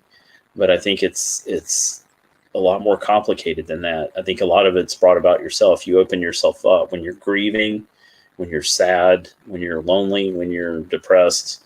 You open yourself up to these entities and these beings, and you may not even see them. I mean, I think that's what's, I hate to use the phrase, but so insidious about demonic energies is that, it could be your boss, your neighbor. It may be a simple matter of just that they're angry and taking it out on you, but it's like a biller ball effect. It affects everybody that comes into contact with that energy, and it just builds, and becomes more. It coalesces, and then you start to see these patterns in families that are broken, and it builds outward. And that's why entire nations are, at war, is because their people are broken. And we're starting to see that here in America now. It's because there's no family unit, there's no marriages that they'll stand the test of time the way that they did. And not to say that they didn't have problems, of course they did. And they were facing wars, they were facing famine, they were facing starvation, hunger, depression, recession, gas shortages, all the things that our parents and grandparents and their parents faced. But the thing is that there was God there. God was that rock and that salvation, that that as bad as things get here in this realm, we can still go home to our original home, and God will still love us. There's always a place by the hearth. Well, if you don't believe in that and you don't have that, then you're homeless. There's a void in you that will never, ever, ever be filled, and literally and figuratively. And so that just opens you up to these things that have been there since before time, before all of creation. These things have been here, and they just feed on you, and they continue to feed on you, weaken you. And it just perpetuates, and then it just spreads outward. And that's the whole point, is to propagate, in the strangest sense, to spiritually propagate darkness and just let it spread. And that's what they feed on. It's like a mass of sharks just feeding, remoras, feeding on the sharks. It's just multiple levels of darkness and feeding. And I think that when and I just saw what Paul said about opening yourself up and giving things license to operate. That is exactly right. You give yourself over to things, and then you let those things in. It's an open invitation. People that use Ouija boards, people that, it seems harmless. It's got Milton Bradley on it, or it's got, it's in this toy store. How harmless could it be? So you got a kid in their bedroom invoking, who knows what.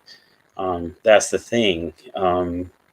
When you invoke something, something's going to answer. It may not be what you think it is. And these kids now are the things that they're getting into, and it's really kind of sad, because a lot of kids are really lonely. They want to be part of the group. So they're doing these kind of online challenges with each other, and kids die, or they get maimed, or they get hurt.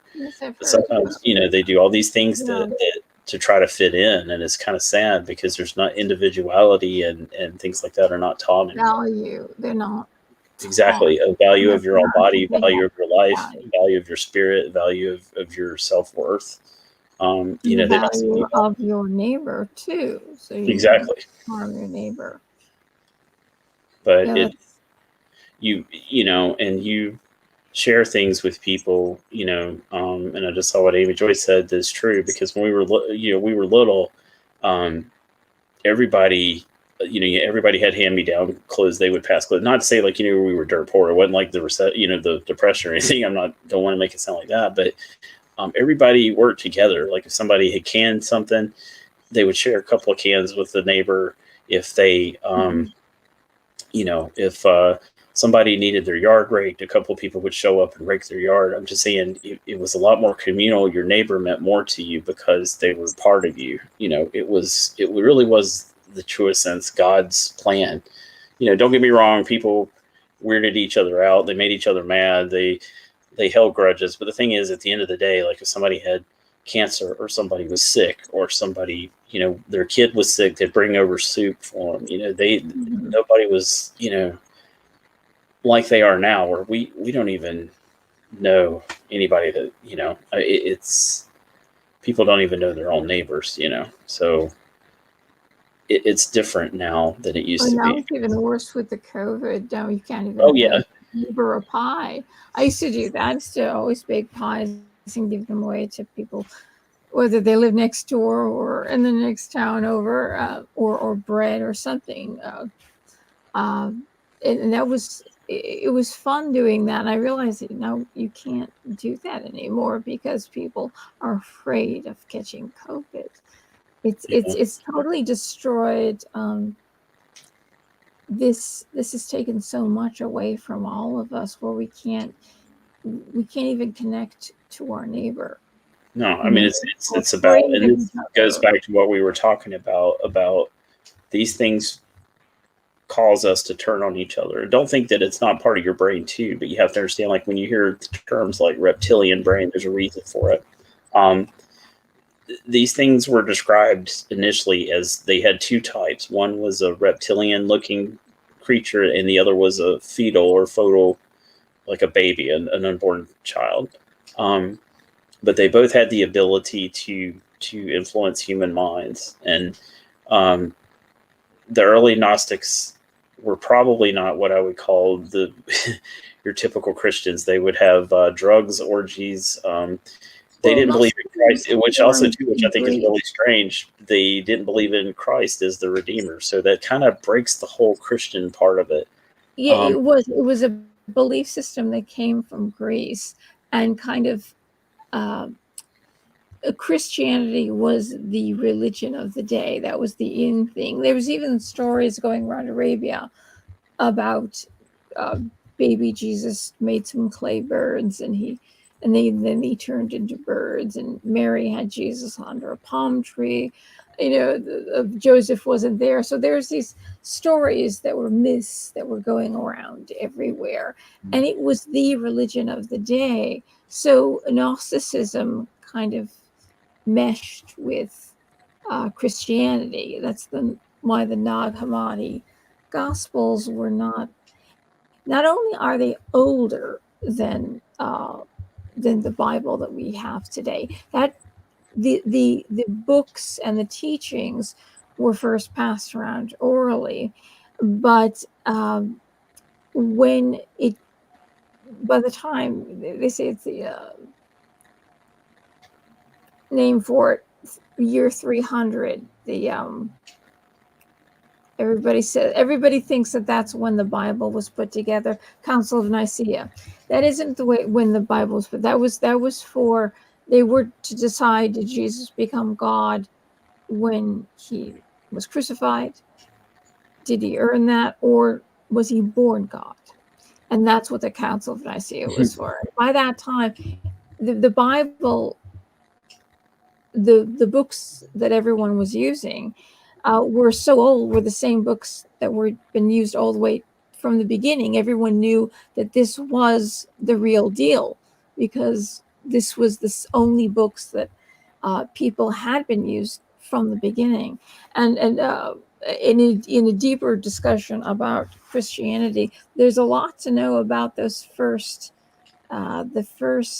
Christians, and that it wasn't a sort of religion that was all over the place and nobody knew what somebody else was teaching. It was the apostles were very careful. They were constantly the fathers of the church in different lands, churches in different lands, communities of Christians were constantly writing the apostles that were still alive back and forth, because it was extremely important. I guess unless you study what was written outside of the Bible itself, outside of the Gospels, what was actually going on, it was very important that the communities of Christians were teaching the right thing. They made sure that everybody. Which is a problem we still have today, actually. Yeah. Most people think, oh, it's hundreds of millions, thousands of years, or whatever, and we don't know what the real Bible said. It was copied and copied and copied and translated. There was only one language, which was Greek. Everybody spoke it. So it wasn't really translated. It was basically written in Greek, and that was it. And from Greek, it was translated. But it's a very important point. I forgot what that was about the Bible. This is a very interesting thing. I just found it completely amazing. Like sometimes you hear a lot of, you can listen to Bible scholars and you can listen to them debate and talk for hours. This piece of information, which is absolutely true, because even when Bart Ehrman is like yelling at the other Bible scholar, and because he's decided something is so, even he himself wrote this. We can put, they say the Bible, we don't have the original Bible. Well, I mean, the Bible in the form of a book, right? Of course, we don't have it in the form of a book. And because it wasn't in the form of a book, therefore, we have no idea what the original Bible said. But we do. And this is how we do. The communities of Christians all over the world would write each other back and forth, and they would write to the apostles back and forth. And when they did that, and this is the time when the communities of Christians were passing on the teachings orally. Everyone remembered it, just like Homer. They say Homer was a family. Homer represented the family over 500 years, passed these stories along.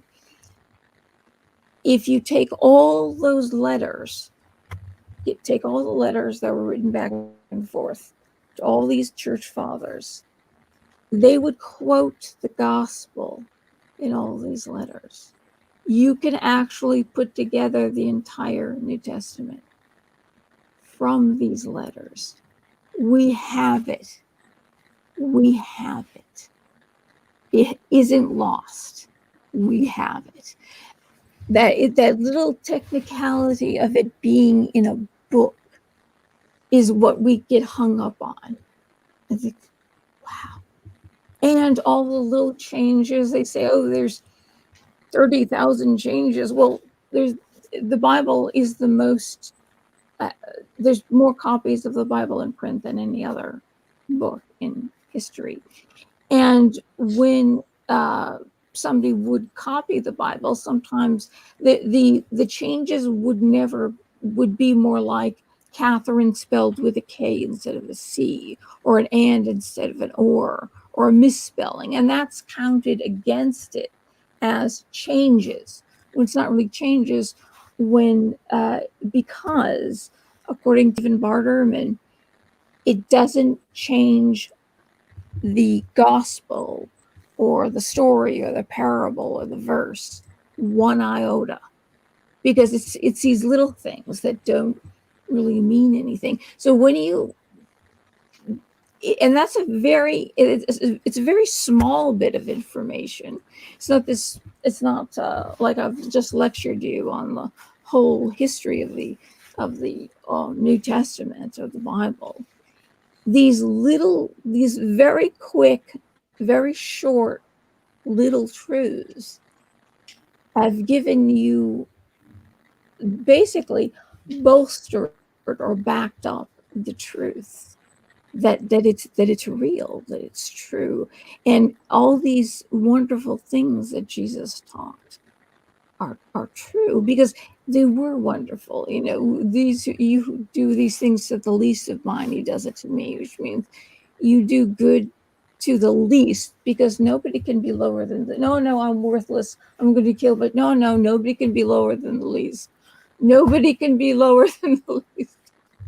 So if you do good to even the least, it also stands to reason if you do bad to the least, you're also doing it to God. Yeah, And which that's I think is what I was going to say is that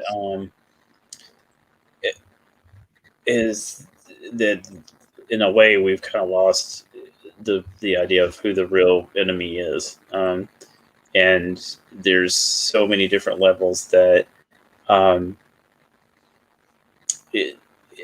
that I think that we have an enemy that's ancient, before time, and the best, you always hear the saying that the best job that the devil ever did was to convince everyone that he's not real. That he doesn't exist. I was thinking about that earlier. Exactly. And so what better way than when people bring up these stories of things that happened to them in the night or on a road or in a house, or, and people, the first thing they do is they make fun of them and they laugh at them or they jeer at them.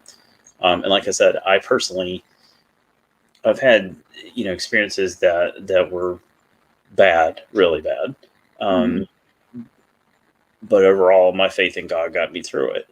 But for somebody that doesn't have faith in God or doesn't believe, that God exists, then there's no protections. It's like open season, and I still think that what we're dealing with, all these, no matter what name they go by, they're still demons. And it does, and a lot of people, I'll go, in the past when I would go to some of these, ghost hunts, things like that, or whatever, you want to call it, Old Salem, things like that. And the first thing out of my mouth would be, well, it's most likely demonic entity. It's, I was not welcome back, or you bring up that you think that aliens are demons, you're not welcome back. But I'm going to stand by what I believe. I think that all these same things, every single entity that we're encountering, there may be, like I said, there may be instances of, say, Bigfoot or Nessie or whatever, or living animals and beings. But I think as far as when it goes for night terrors, ghosts, poltergeists, everything we're dealing with demons. I mean, and it's just, that's not a popular opinion in the New Age circles, but I'm not really a New Age person. It's more like the new teaching. Oh, I won't get into witchcraft in this episode, but there's a piece of information that if only they knew it, they would not trust Gerald Gardner at all whatsoever. But what was it that I was thinking of? Something. There was a point you were saying, and it was like I thought of something in my head. About these demons, and oh yes, I was thinking witchcraft because they believe that, of course, Baal. They sacrifice children to Baal, and Baal is the modern representation of Baal is the Baphomet. The Baphomet is also something that doesn't go all the way back. Is Baphomet is represented as a goat because of the idea of the scapegoat. A town would put all their sins on a goat and then let them go in the desert to die, essentially, putting and of course that represents Abraham when he's about to sacrifice Isaac. And when he holds up is about to stab him, cut him open, God grabs his wrist and says, "No, that's it." And he says, "I'll provide the sacrifice." And there's a ram caught in a thicket, so a goat caught in a thicket, which represents the crown of thorns. I will provide the sacrifice. Essentially, it's not saying I will provide it. I'm going to provide this goat. He's really saying my son is going to be sacrificed instead of your son. But Judaism used to be the land of Canaan. Everybody was pagan, and Ashtarte was God's wife, and there was Baal and El. There was several different gods in Canaan at the time. And the problem was that problem God was having. Oh, I'll tell you the problem that God was having. He told me all about it. Is that he had to. Now, why did it take so long? Why didn't God just come out and say, "This is my son," or follow this? This is the one to follow. Is because human beings are creatures of habit. It's very hard for us to get rid of certain habits. In Eden, we were not to eat meat, neither were the animals to kill each other. When Jesus speaks of a time when not a tear will be shed and the ram will lie down with the wolf. So that everybody thinks lion lie down with the lamb because it's actually very poetically stated. But it's actually ram and wolf. Getting to a quote that because God knew. So why did the Jews still do animal sacrifice? Because that's right out of paganism. Sacrificing people, sacrificing your children, sacrificing animals. God said, Jesus said, you do not delight in the blood of animals. I will go down and I will be the last sacrificed. You detest the blood. A couple of the places he said you detest the blood of animals. This is bring me no more vain sacrifices. That human beings, God said, okay, stop the children. That was the end of child sacrifice, so to speak. It wasn't that. I know some atheists have harped on this, that Judaism was teaching child sacrifice or practicing it. It was that God took Abraham's hand and said, "That's it, no more child sacrifice." And from then on, they still sacrificed, but it was animals. And then God, after thousands, it has to go through a long periods of time because it's very hard for us to change and to grasp the kind of faith and belief system that God is trying to impart on us. We're creatures of habit. That's why after up to the time of Noah, it was a sin to eat meat. But Noah came from a world of sin where they were eating meat. So God's concession to sin was that he could eat meat, but every drop of blood, there must not be one speck of blood in that meat, because he knew that mankind, it would take a long time to move away from that.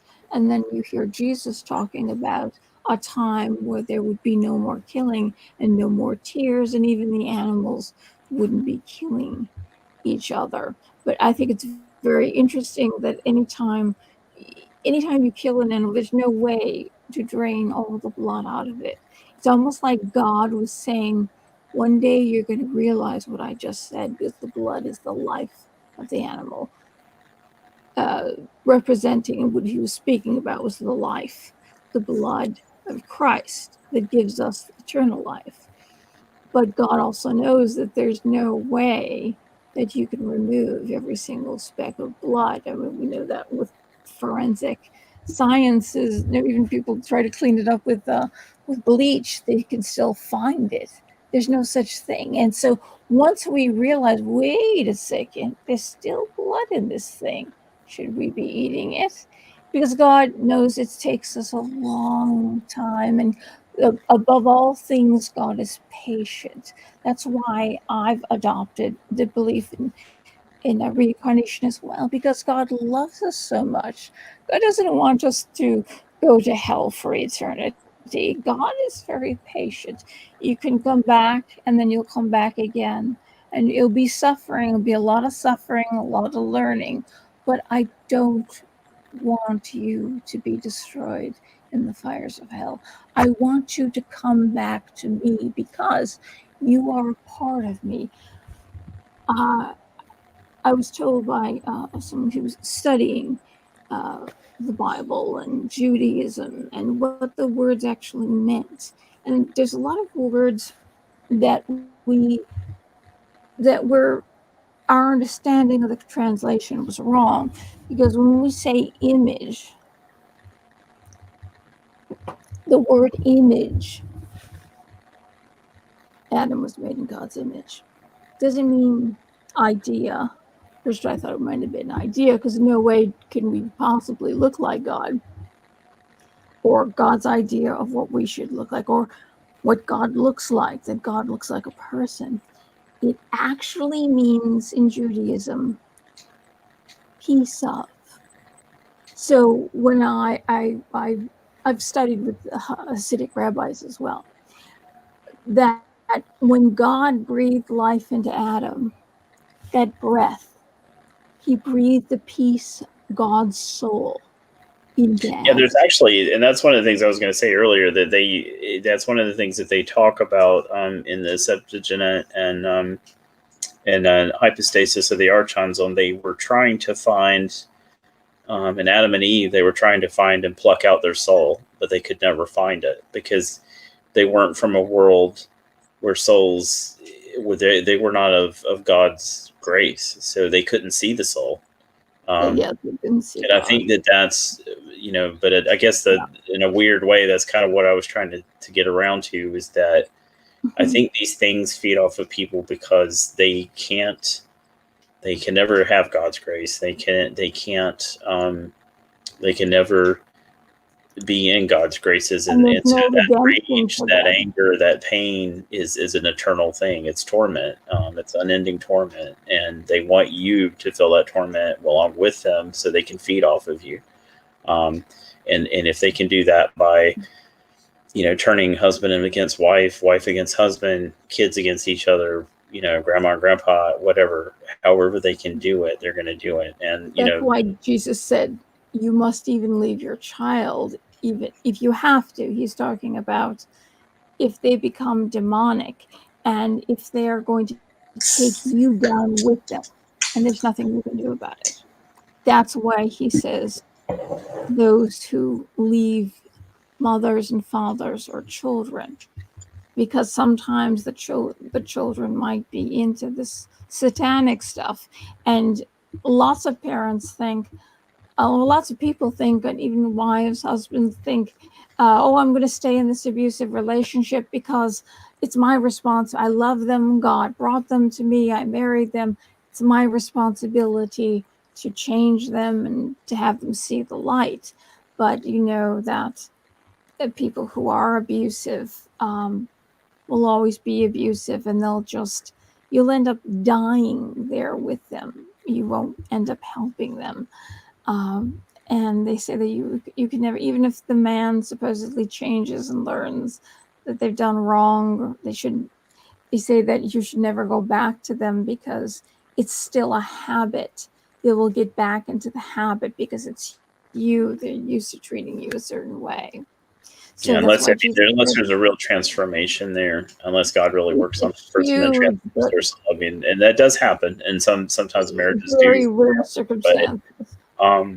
That's why Jesus said it's okay to leave, because some people you can't change, and you'll be brought down with them before you can help them. So you might even die before you ever get a chance to help them. That's why Jesus says it's better to walk away. Sometimes when you leave, that's when they wake up and realize wait a second, I lost my mother, I lost my child, I lost my husband or my wife. What am I doing? This is wrong. That's the only thing that's going to wake them up. But you must leave. Hitting that As rock bottom. says to leave for the sake of God, because you will lose your very self. You will lose your very soul. You're in jeopardy of losing it unless you leave father, mother, child for the sake of God.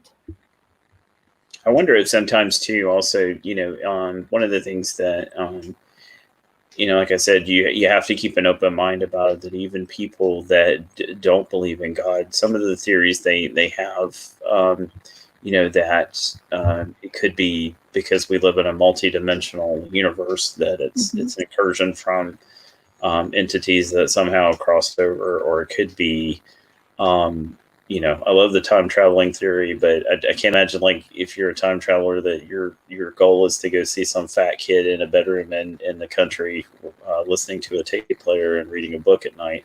But you would probably be going for the girl's shower or something. I don't know, but it seems like it's not the best place to be going if you're a time traveler.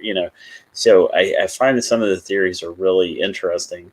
And the one about astral projection, that when we sleep at night, that this is just a portion of, your spirit that's been ejected. And as time has gone on, I kind of don't, know if I believe that or not, but that somehow if we dream at night, this is your astral body that's traveling around, then it means that there's a lot of serial killers out there, because a lot of people being terrorized by these things. So that's why I always go back to the old standby of demons, because they're obviously malevolent. They don't have our best intent at heart. They're not a soul created by God. Yeah. And I imagine, there may be creatures that are, there may be some kind of creature that we don't know about that at night comes into your room and is just observing you because that's what they do, or they're a whole nother breakaway society that just, they've always been here. They're shadow beings, and but it seems like whenever these things are mentioned, mine was not, or, maybe I woke up before that happened, got up before that happened, but I just never felt threatened by it. But I know there's other people who literally, they don't sleep. They don't, they're terrorized by these things every night, either it's pressure on the chest or choking, like as in your case. I do remember instances when I was older, but it was usually when I was asleep that I would have things that would, terrorize me in my dreams. But again, that was sleeping. This was a totally different experience. I was 100% awake, not sleepy at all. And I had been up for some time, and it was just there, and that to me was what made me realize that there's this whole other world out there that I don't know anything about. And it just broke my brain, to be honest with you. I mean, it changed who I was as a person, and knowing that there's other people out there that are going through the same thing. It's like you try to find out what is the goal of these creatures? What do they want? And the only conclusion I could come up with from hearing all these people and reading all these stories is that, that they don't have our best intents at heart, and that they're parasitic, that they're evil.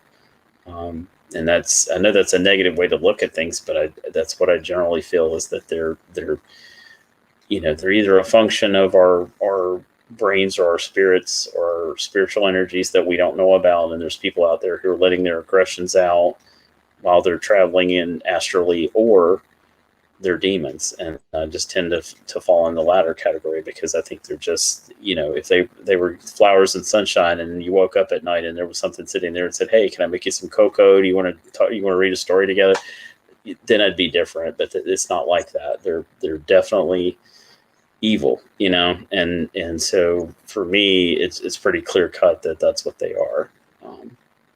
And I guess that's kind of a narrow way of thinking, but it's just after time of really listening to some people's stories and reading these stories online, watching a lot of documentaries about people's experiences, that they're obviously parasitic and don't have our best intents at heart. Yeah, it also gives the even demons. See, even demons are attracted to the light. They can never have it No. but they still know it's better than what they have. Yeah. That's why they're constantly coming after us. Because see, when we're broken or when we're lost, it's the old saying that there's no atheist in foxholes, but I'm sure there are. But I know that when I hit the worst level of my life, I had given up pretty much on God, because I was angry. It's like I tell Rob, it sounds really dumb, but it was just one day I kind of had a Lieutenant Dan moment. I went out into a field and I was so mad. I was just so mad at God, and which is silly, silly. But then I just said, because I was just so mad. Life is so hard. Yeah, but you just it just came over me, and something in me was just like it. It literally was. I hate to use the term, but it was like being reborn all over again. It was like suddenly it was like, oof, I've always been here. I'm still here. I think he was just waiting on me to get it out of my system and call on him. And it's like I was at Hagenstone Park, and I'm just like, you took my best friend, you took my girlfriend, you made her kill herself. I didn't say you made her kill herself, but I was just like, she killed herself. You didn't care. My grandma died. I sat there and watched her suffer. You just don't care. And I was mad, just mad, and I'd just given up. And I think about like if I died at that point or something, and what would have happened. But it's like God was like, God's patient, and God just said, and I'm mad, and I'm sitting here shouting at the trees and the birds, and the birds and the squirrels are like, "Look, dude, I was sleeping, I was having the best day, and then you come along, scream."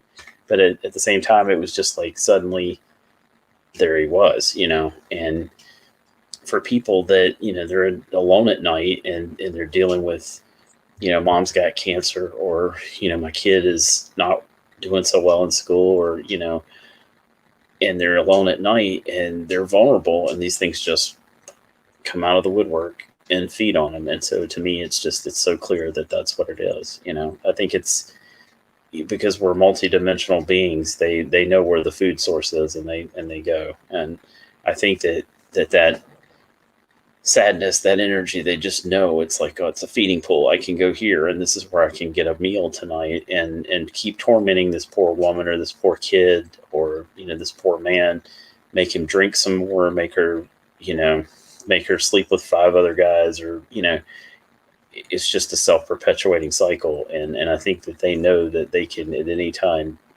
feed on that, and so that's what they gravitate towards. It's like you said, they see that light, and they know that I need to extinguish that. I need to feed on it until it dims, or until it goes out altogether. And this person gives up, in the ultimate sacrifice, and says, I don't want to continue with this, because they don't know where else to turn. How would you go to a coworker? How would you go to your significant other and say, well, honey, while you were in the living room watching TV, this entity came in with red eyes and tried to choke me out? Or, that's like, most guys right there would, turn on you, or most wives would say, what have you been smoking? What have you been drinking?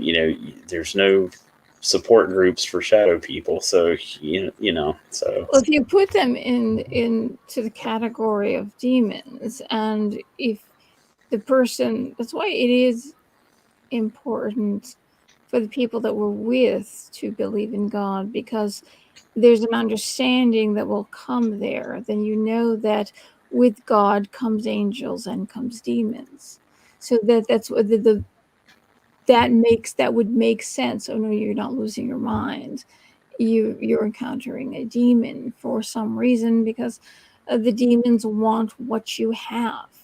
You're able to achieve life everlasting with God in heaven. You're able to be in the light, a place that they can never be. So the only thing that they can do is try to take it away from you, yet they still gain nothing by it.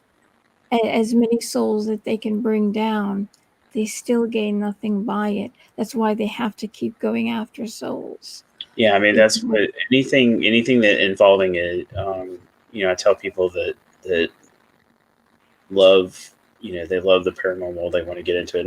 And I'm not downing on the show. I don't mean to sound like that. What I'm trying to say is, like, people that really get into the whole dark aspect of things. Oh, I want to go on a demon summoning. They don't seem to understand that there's real consequences for messing with powers that be, and when you invoke something, or when you inculcate something into your system that God never intended for you to mess with, it's a forever thing.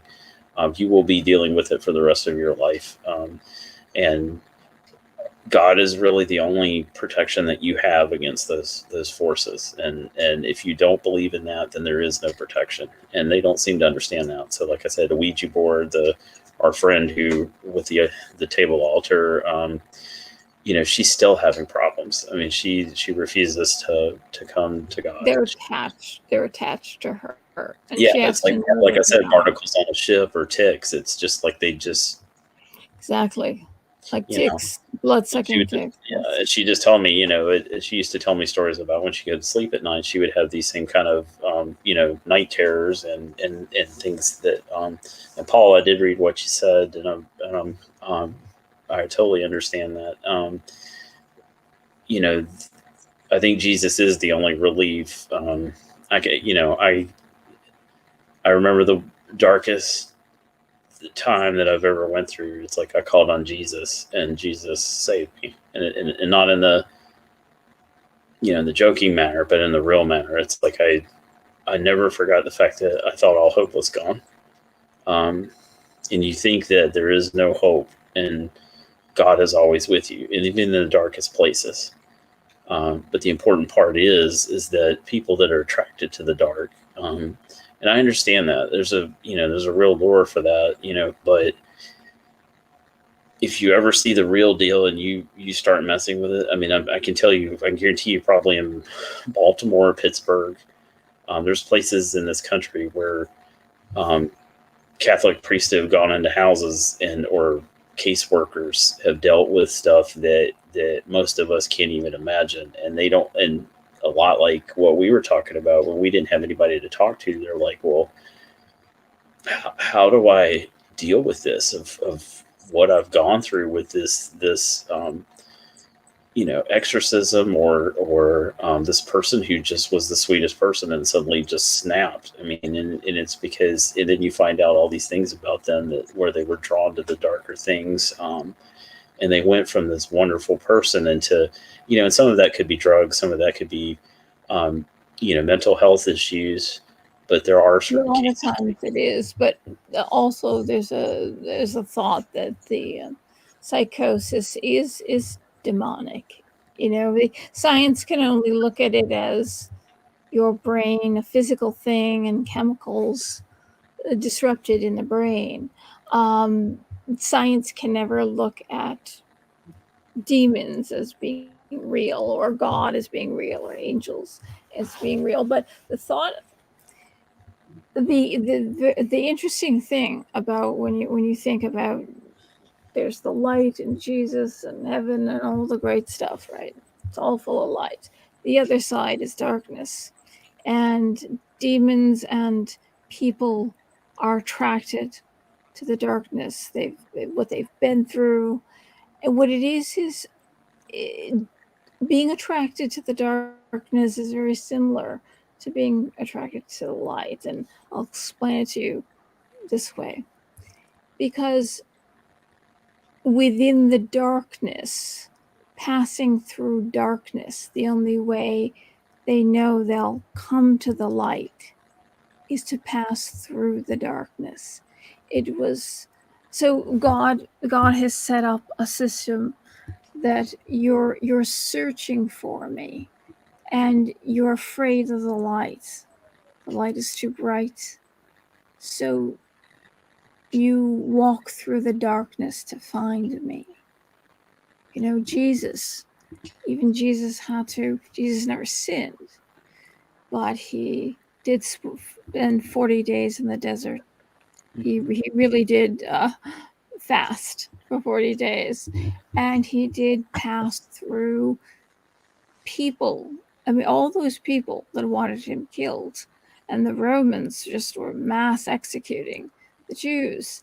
That's darkness. That's evil, leaving someone on a cross so they can rot on the cross and everyone can see them, and the vultures can pick their bones, except Jesus died on Passover.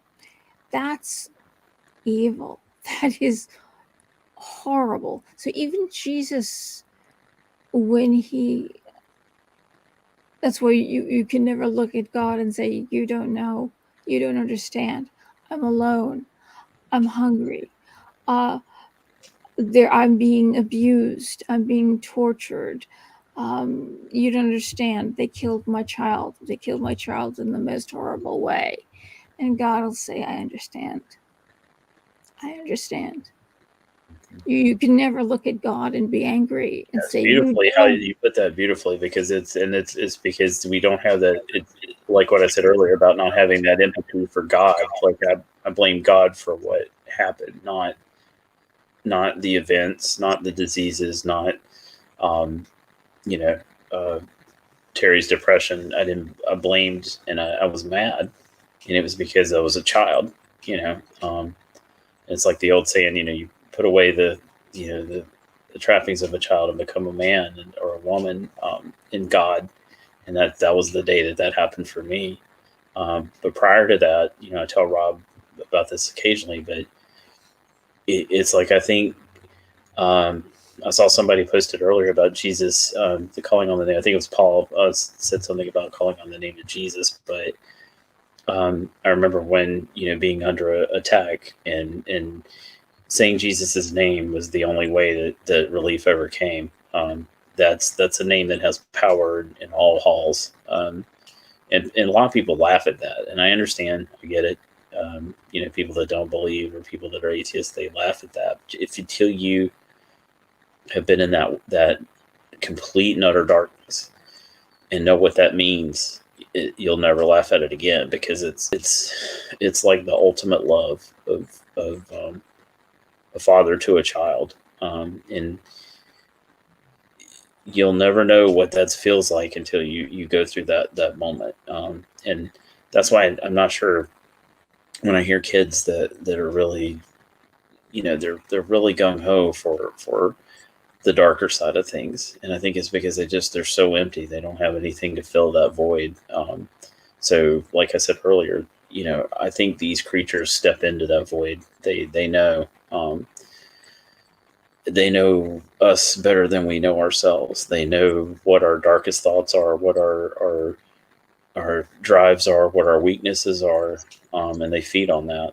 Because when you're asleep at night and you're vulnerable, they're able to tap into that. They're able to tap into who you are as a person, who you want to be, which doesn't sound very sinister until you realize that perverting that sense of worth, that sense of self, and that sense of development, they can bring you further down.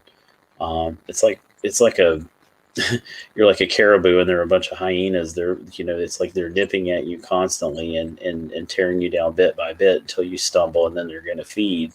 They want another alcoholic, they want another domestic violence, a situation, they want another child molestation. They love that stuff because it just keeps perpetuating the sorrow, moving it, paying it forward into the next generation. And they know that they can count on human beings because, unlike the sun, we're frail. We're given into lusts and sorrows and whims of mercy, and then when we do, we feel guilt. It's just like a complete, it's like a buffet. It's like, well, you like the ham, we should try the chicken. And if you like the chicken, you should try the mashed potatoes. If it's not the guilt over what you just did, then you feel sadness over what you didn't take care of or who you didn't take care of. And then that leads into, I should have done more of this. And it's just like a continuous wobbiest strip of pain that just keeps circling. And they know they hit you on every one of those points, and that guilt and that sense of lack of self-worth. It's something I've struggled with all my life, and I'm sure a lot of people out there have also struggled with it. But when you realize that the Father loves all of us unconditionally, then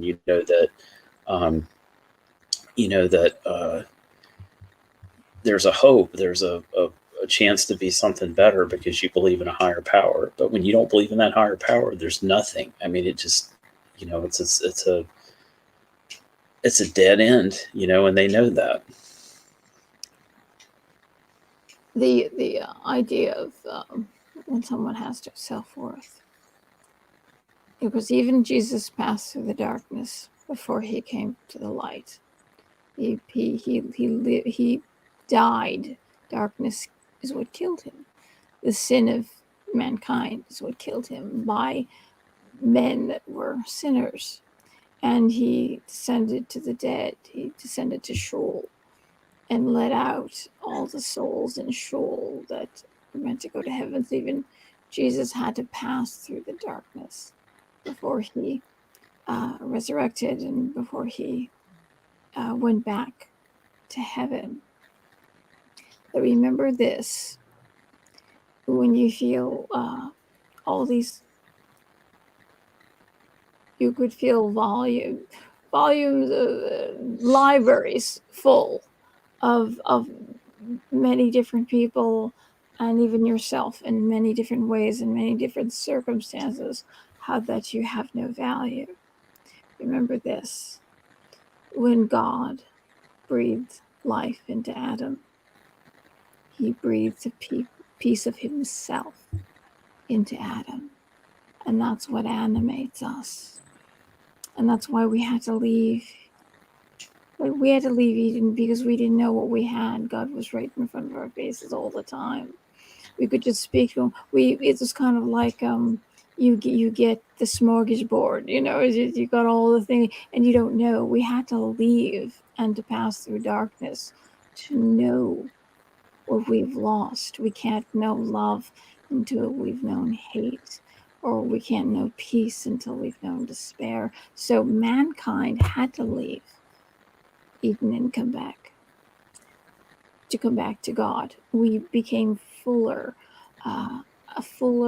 human beings. Our soul became parts of our soul were restored by leaving and coming back. But once you feel that there's just nothing left, you don't deserve anything, it's because of you that the world is the way it is, or your family is the way it is, all the sorrow that you brought on everyone.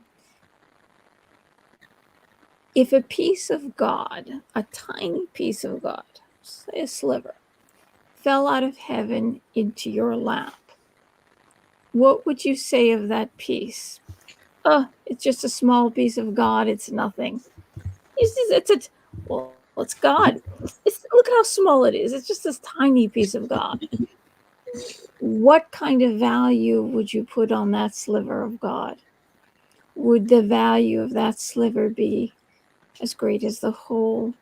Would it be extremely valuable? That sliver of God. Well, you have to understand, and that's, I guess, what I was trying to say earlier about a lot of people don't realize where they come from. They forget that you're a child of God. You already have that light in you. You have the peace of God in you. So yeah, it's a flame. We don't see ourselves. Yeah, but it's kind of a weird relationship, because it's something that burns eternally in you, because you're a construct of God and you're a creation of God, and therefore you have a divine origin. But you're in a frail. Yeah, God breathed life into you, but that's you. You're animated by your soul. Yeah, you're anyway, and it's like basically it's that animus is what they're angry at, because they're not really true living beings. They're basically carbon copies of and they will be thrown into the lake of fire at the end. They know they only have so much time. Yeah, and I mean, imagine if what's funny is when you hear descriptions of these creatures. The one that I saw was almost a grayish black. It wasn't really. I tell people that the best way for me to describe it was, again, I because I'm a nerd, I use movie metaphors. But at the end of AI, there's these robots that are hyper advanced robots. A lot of people think they're aliens, but they're just really advanced robots, and they're almost solid black, grayish black, and they're very thin and very they almost look like a caricature of a person, and that's kind of what I saw. It just peeked its head in real quickly and then peeked its way out, and that's why I thought it was my dad, because I was just like, I thought he was up at night, but when I realized, But was it black, like a black figure? no, it was almost grayish black. It was, you could see it. It was very clear, and I think that's what upset me so bad, because it was obvious it wasn't my dad. But I said, "Hey, Dad," or I was like, "Dad," because that's all I could do at that point, because I was hoping that he was up and he would go get a glass of water or something, or he was gonna fuss at me for being up. But that never happened. This thing just popped in, looked around the wood door, looked at me, and then popped right back out, and it. And at that point, I was all in. I mean, I'd been, like I said, I'd been one of those kids who loved the scholastic books on sharks and ghost stories and things like that, but I was never deep into it. And at that point, though, it was all Bigfoot, all UFOs, all, because I was trying to find out what in the heck I saw. And it wasn't until literally like in the past 5 years that I started reading all these stories online about these creatures and what they are, and these beings. And like I said, that's my take, is they're demons, but I didn't feel any evil intent from what I saw. So, there may be, like I said, I'm always open-minded. It could have been an astral projection. It could have been an interdimensional traveler. It could have been a time traveler. It could have been a brand new animal that we've never seen before. I don't know. I don't know what it was. I really don't know.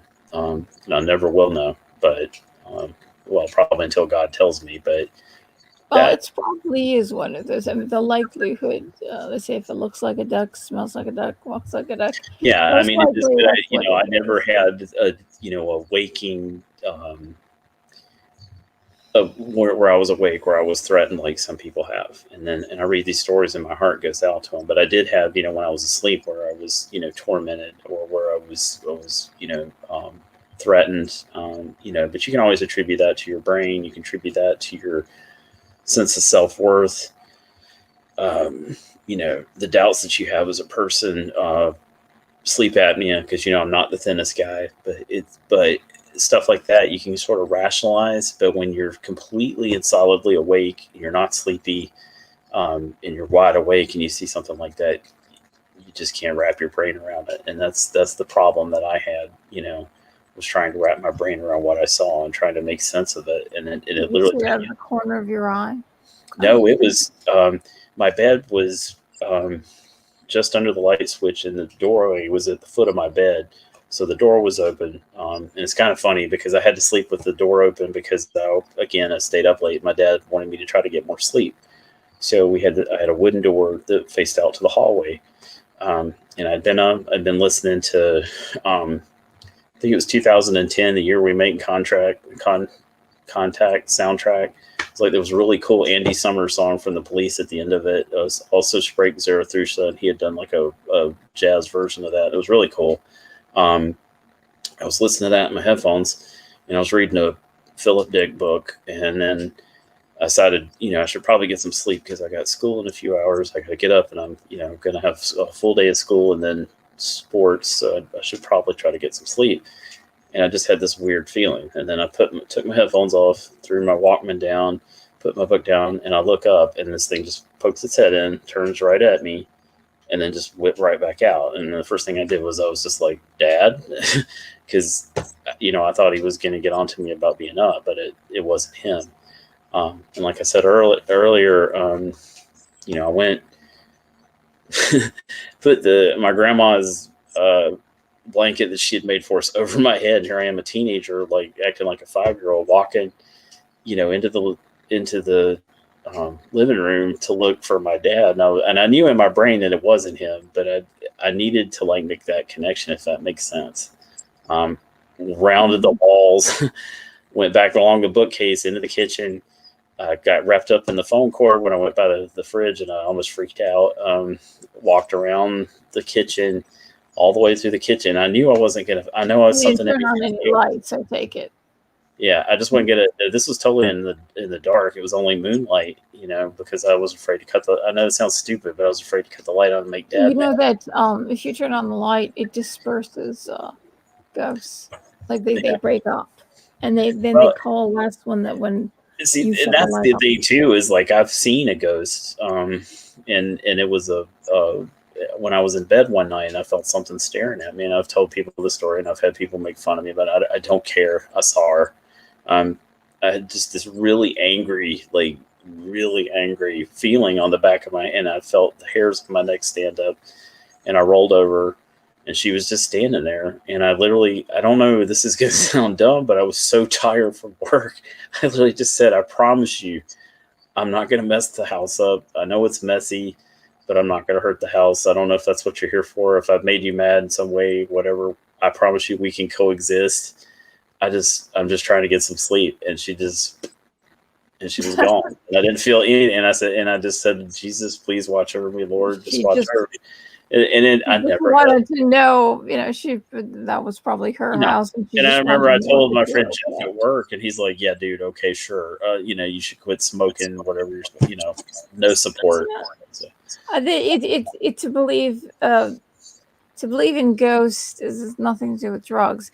If you believe that you have an eternal soul, and energy is neither created nor destroyed, then the idea of ghosts existing is quite possible.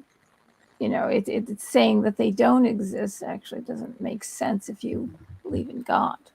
well, yeah, and I was kind of thinking too with shadow people that some of it could be that it's residual energies, from either violent occurrences, or it could be demonic activity that's hotspots, almost like Wi-Fi. They're in a house that's had a lot of bad history. You know, Especially during the Civil War, a lot of older houses were used as makeshift hospitals. So a lot of people died. People, in the old days, they didn't have funeral homes, so people were shown in state in their own living rooms, or the surgeon would come to the house, people would die, and then they would get buried in the backyard. So to say that that you didn't have some kind of activity going on in the houses is just there obviously was. And There's a lot of Civil War, that whole era, everything. yeah, and I mean, There's lots of those. land had to come from somewhere, so that people died on land, there was a really interesting occurrence that happened one time when we were house sitting for a friend of ours, and we were just there one night, and we had the lights just started acting up, and the cats just shot off, and it was just the weirdest type of energy, and we both could feel it, and we were both like sick the next day. And it's things like that sometimes I'm really happy now that I have somebody that can witness things with me, because it's like you feel like you're losing your mind or something, and you you can talk to somebody about it, but at the same time it also validates the fact that you both had that same experience, and it's kind of like you go, well, what does that mean? You still, the questions never stop, and so we bounce all it off each other, just like you and I are bouncing stuff off.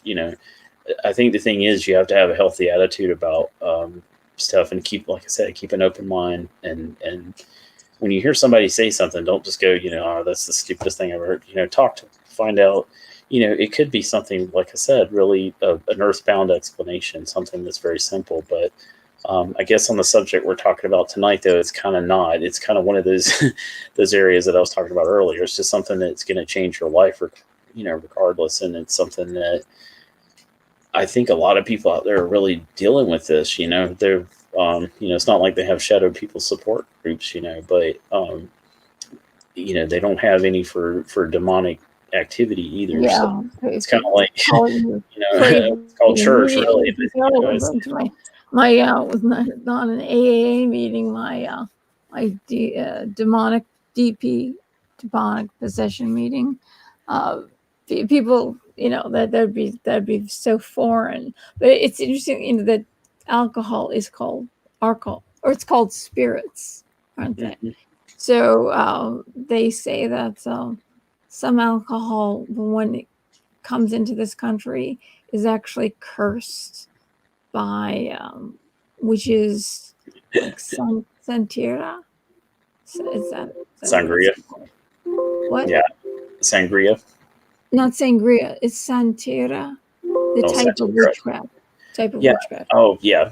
I had a girlfriend who was Cuban, born in Cuba. Mhm. Her mom practiced Santeria, and she would sacrifice chickens. Oh God. How many? It's like, have they ever? How many chickens I does it honestly thought take it was to a get rid joke. of She told me communism in Cuba? and she literally, I thought it was a joke, and I found out it was not a joke, and it freaked me out pretty badly. And so I was just like, who makes the sacrifice? The chicken is sacrificing, not you. The chicken is making the sacrifice. Yeah. Oh, it's just crazy. It was, yeah. I mean, it was one of those relationships you get into. Enough Like, things oh that my die God, what on have I the got myself into? And my mom would be like, just break up with her. And you're just like, oh my God, this is, and we were madly in love. And I wanted to get married to her, but I came home that day, I stayed with her mom at their house, and I come into or apartment, I should say, and sure enough, there's blood everywhere. And I went, like, what happened? Did somebody get cut? What's it? She goes, no, my mom. She's making an offering. And I'm like, I go in the living room and I'm getting ready to cut the TV on. Like daughter. I'm like, oh my God, there's just like blood in the bathroom, there's blood in the kitchen. I'm just like, that's awful. Not eat. I know I got work tomorrow, but I'm just gonna, Paul here is saying in the chat that he's trying to contact you. I think he was interested in coming to on the show. Looks like. Okay. Let's see. Paul Rexline. Sorry, Paul, I didn't mean to out you there, buddy. I was just trying to help you out. If you want to, click on the private chat thing, and you can leave your information in private chat, or so you don't have an account of Twitter. For some reason, people can't find me on Twitter when they type in my address. I don't come up. So I'm Shadowban on Twitter too. Rob is don't want anybody to find. They're right, inflating. You know what I'm talking about. It's like running from the government, are we, Rob? That's right. Yeah, I know what you're up to. I know what you're up to, buddy. We're talking about spiritual problems, but you got some serious earthbound problems, Rob. I know what you're up to, buddy. Santeria. Santeria, yeah, I'm sorry. Yeah, I was totally butchering that. Like, it was just when you do that, you are offering the thing. It's not just the life that you're killing. You are actually giving these spiritual energy to the chicken gods. Yeah. The souls of these chickens, whatever you sacrifice to it, are forever changed because her grandmother made her promise she would do that to protect my girlfriend. I know that sounds crazy, but that's what she said, and that she did it so that she would have goodwill and she would do good in school. No good because you're offering it to demonic entities. And this girl hit me over the head with a frying pan, hit me with a mirror, pushed me down a set of stairs. This girl was possessed. Wait, once your girlfriend kills her first chicken, that's a sign. I think I was the chicken then, because cluck cluck, because she was trying to kill me. Because they give it to a demonic type of god or goddess, and it's forever chained as a slave. It's like you're changing a spirit, a soul that is not a demon of hell into a slave of hell. That's evil. There's no good that will ever come from that, ever. Yeah, don't mess with that. You will eventually be chained to the same demon yourself. Your lifetime. If you keep doing that, that's where you're going to be going. And it's not a joke. It's very serious. People don't realize that. You're sacrificing this because a good God would never ask you to do that. Only a demonic entity would ask you to do that. Yeah, blood sacrifice. Yeah. I mean, but it's also you don't play those games. You don't. I think people also too offer up, like the spiritual sacrifice, because you see a lot of people in Hollywood, or you see people in, I know people out there are probably watching this going, I thought we were talking about shadow people, but I think that it really is all tied because in. It's connected with demonic entities. Yeah, I mean, I really think that. I mean, harping on it, but it really is that simple. It's just cut and dry. It's demonic energies, and pretty much everything that you can that's malevolent like that, it's demonic energy. So, and Paul's getting on here. He says, "What do I need to join if you want to add me on Facebook?" I don't know if I should give his name. I can send it to you though. So I think he's wanting to be on the show. I think, yeah, on the chat. I'm sorry, I just noticed it popped up on the chat. Paul's sending you information. So. But yeah, definitely stay away from the sacrifice. And I think a lot of times too, people that have these entities in their homes, they don't realize what, they don't make the connection sometimes with, the products that they bring in their house, or the things that they're doing in their house. They don't realize that household, that barrier has been crossed by when you bring certain things into that house. And like you said earlier, it's like once it's done, it's kind of like you've opened a portal. It's like a free for all 24-hour train station for demonic energy to come into your household. So it's like telling a vampire, yeah, come on in, or they've cursed a lot. The liquor that comes in from South America is cursed. Yeah, I mean, it's bizarre because you do see like just the number of lives that are destroyed by alcohol, or you see the number of people that are just and you wonder why. It's because it's cursed. Yeah, I mean, I think it's funny that there's a lot of mentions in the Bible of drinking, and it never ends well. It's like you're either flashing your family or you're causing nations to topple. It's just not a good thing to be hammered all the time, and that's what happened to me. I got hammered constantly. And I never drank. I mean, before that, I was like a teetotaler. But that period where I was mad at God, I was like full blown, like just awful. They say people don't drink to feel good; they drink to feel nothing. But this is water, by the way. If anybody's out there, I assumed it was water. You're numbing the pain inside of yourself. The Iranian bath party. They all Johnny Walker Black is their favorite alcohol. And alcohol is against Islam. That's a no-no. Yeah, there's that whole thing of there's a lot of and also the Arabians, the whole Saudi family, they drink too. Yeah, it's like, but it's never good when everybody gets towed. They're royalty, so for everybody very well. Yeah, especially when rifles are involved and people start firing in the air, it doesn't work well. Yeah, I think. It all goes back to that open invitation of making yourself a doormat for things. And it's always interesting. One of the things, like when I have helped people with cases and help them with things, is to we had this thing where we would have a screening sheet where we would talk to people about what their backgrounds were. And we tell people, if it's too private, we understand, but, we're just trying to find out more about you. And we would ask them things like, what's your religion? What do you believe?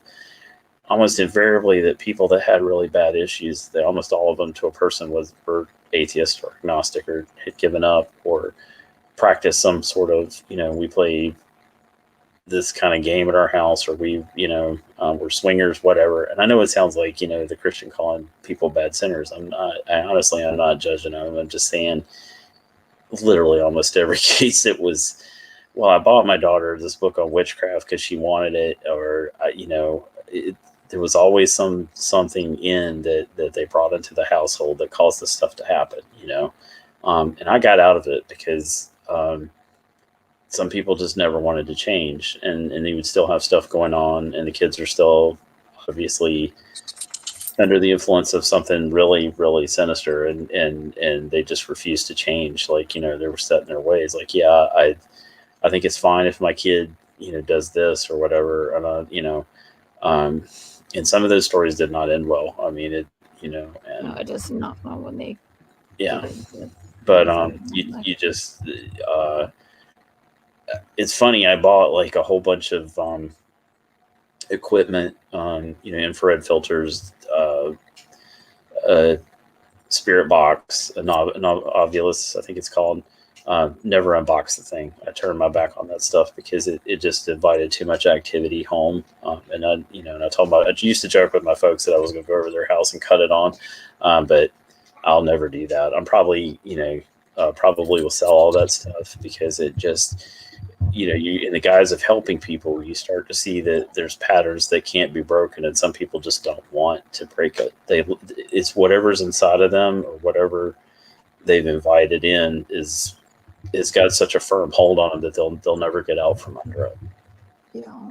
Oh, well, we're going to be doing another show on definitely ghosts, maybe several shows on ghosts. So I don't want to go too far down the line on ghost stories. Oh, I know. I was just saying that there's lots of ghosts. I'm sure you have got a lot, and I've got a lot, and we can kind of. In fact, this room is actually some very interesting things happened in this room, and you can believe it, you cannot believe it, but it's a very interesting story, and I'll tell that on the ghost episode. Paul, how about this? What I'm going to do is I'm going to copy the link to the studio here, and I'm going to put it here. And what you do is you click on that link, and after we finish the show, then we can talk privately, like any information. Since I'm not on Facebook, and I thought about it, but it's good that I'm not on Facebook. Everything that's going on Facebook, social media, they're looking at everything we do. So here's the link to this stream, and you click on it and come into the studio, and and then let's see. Let's see. Yeah, if you don't have a Twitter account, you could make a Twitter account, and because I usually talk to people through Twitter, is what I usually do. Not really on Facebook, thank God. My voicemail doesn't work, and Gab is like, I guess it only lasts for like 7 days, then the message disappears. Deflating Atheism is asking, do you have a public email address people can contact you at? I actually don't have a public email address. No, I don't. Though I did buy wickedfelina.com. I haven't set it up yet. I've owned it for a few years, but I figure when are the t-shirts and the pop vinyls? That's what I want to know. The what? When are the t-shirts and the pop vinyls coming out? That's what I want to know. I was almost going to say, it's like, you can't do that until YouTube stops shadow banning me, and I actually, get things grow. But what is it? I'll come into the studio. You can tell me what you want to tell me. You want to tell me something. So what I'll do is we could wrap the show up now because it's almost 3 hours. So we'll wrap the show up now, and you can come into the studio when I hit end broadcast. Deflating, did you want to come into? Sometimes he's like a lost cat. But he's a cute cat. He's a cat that you can't help but love. I love that cat. That cat is my best friend, man. We tell him that he's like a water sprinkler when he does that with the cats, and they just like run away from him. And we keep trying to tell him, it's like, dude, you can't do that around cats. You're good. But no, he goes. They think it's like a water. Kittens, if you start giving them a bath when they're a kitten, then they love it. Then they'll, especially a warm bowl of water, they'll just float in it. But you got to do it when you're a kid. Yeah, I had a cat that I saved one time, a feral, and he would get in the shower and he would just like sit like this, like completely defeated when I would hit the water on to wash it. But he would just go and just be really mad at me. So it's like, but it's awesome. But he was a cute baby. So he liked the water, or he didn't like the water? No, he did not like the water. He just got used to it though, because I had to give him baths because he had such thick fur. But he would just sit there and go. So you brushed him a lot, didn't you? Mm-hmm. Yeah, I brushed him all the time, and he would just get, He was just a big orange tabby that just had, he was just pretty rare. It was a boy. Yeah, boys get really big. The tabbies. Yeah. It was huge. Okay, deflating. Did you want to come in? Paul, did you want to come in? You've got the link. Where's the link? Where's the I link? think Paul said he would, but his mic doesn't work. He said, I have Discord, but my mic doesn't work. I had that same problem. I had to go out and buy a little webcam to do this because I'm like, Grandpa, you have to tell me how to do this stuff, which is sad because my dad's like a computer programmer. He's like a whiz at computers. You know, Rob too. Rob's really good. For me, I'm still having trouble cutting things on. Yeah, Microsoft is awful. So, but no one, anyone, somebody. That's even deflating. Doesn't want to come in. We'll call him Rob. We'll just call him deflating because our spirits are just deflated because he hasn't come on. You call him Deaf Math. You've taken the Rob Deaf. That's what we'll call him, Rob Deaf. Well, I appreciate you having me on here. I really appreciate the opportunity. Well, there were several. So how long have you been doing this? Have you been since you've had your first experience with the paranormal? That was in like 85. That's a long time. That's why I mean, I had some things happen when I was a little kid that were a little weird, but nothing like that. That was like the first time. And then another thing happened in 87, and then nothing happened until I think like 88 or 89. And then after that, it sort of trailed off, and I didn't have anything happen until the 90s, and then it started right back up again. So people sometimes, there's a lot of people who create their own. I mean, they become authors. They could become paranormal investigators. Nobody goes to school for that, but they are experts because they've experienced it through many years and have many interactions and learned from it. So that's when people become an expert. It's part of see, Paul is trying to come in. Part of it is because the main thing is because they've had experiences. They've had a lifetime of experience with it. So that would make you an expert, and in that, deflating has told me that on many different levels, you've done many experiences with the paranormal. Not just one thing, but many things. Yeah. So, if you want to, you gave me a list of several different subjects you'd like to talk about. So, we'll set up another show, and we can talk about the next subject you'd like to discuss. Oh, sure. That sounds great. Okay. Yeah, love to. Alrighty. Okay. Yeah. Well, next week, if you can tell me what day works best for you, Friday, Saturday, Sunday. Yeah, sure. Fridays or Saturdays. Good. Okay, so next Friday we'll do the next, and then you tell me what subject you'd like to. Okay. Okay. Right. Sounds great. All right. Thank you for spending time with you guys and everybody out there. I hope you have a great weekend. Yeah, thank you very much. It was wonderful. Shadow people, don't call on Christ. That's all I got to say. Then that's Christ right. He knows it all. He knows it all. And if you're an atheist, call Ghostbusters. I think they have an 800 number, and they listen to you. And I think you get a balloon and a mug with every order, so it's kind of cool. Oh. Stay away from the Twinkies and the Stay Puft marshmallows. So that's right. That's right. That's the only thing I could think of.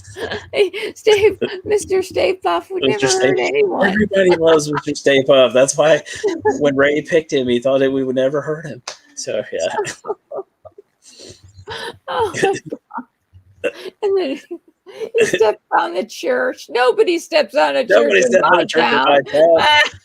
And he just got finished saying, he's a sailor. We'll get him laid. Becoming evil. In New York, we'll get him laid. He'll be fine. Bill Murray stole that movie off from under everybody. But yeah, so I hope y'all have a great weekend, and thank you for spending time here. Okay.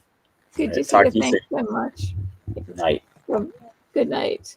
And Paul, if you want to come, if this week doesn't work, if you want to come next week, we'll have another show, any live stream. See if you can get on here. Maybe next week your mic or something will be working, and then we can kind of exchange. We can exchange some information, but not on the live chat. But okay.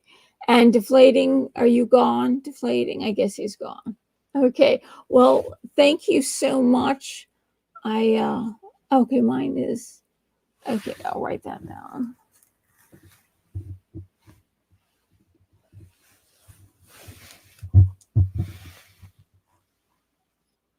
Capital AI.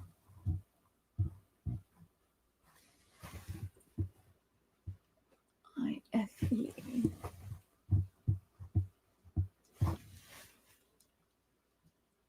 Um,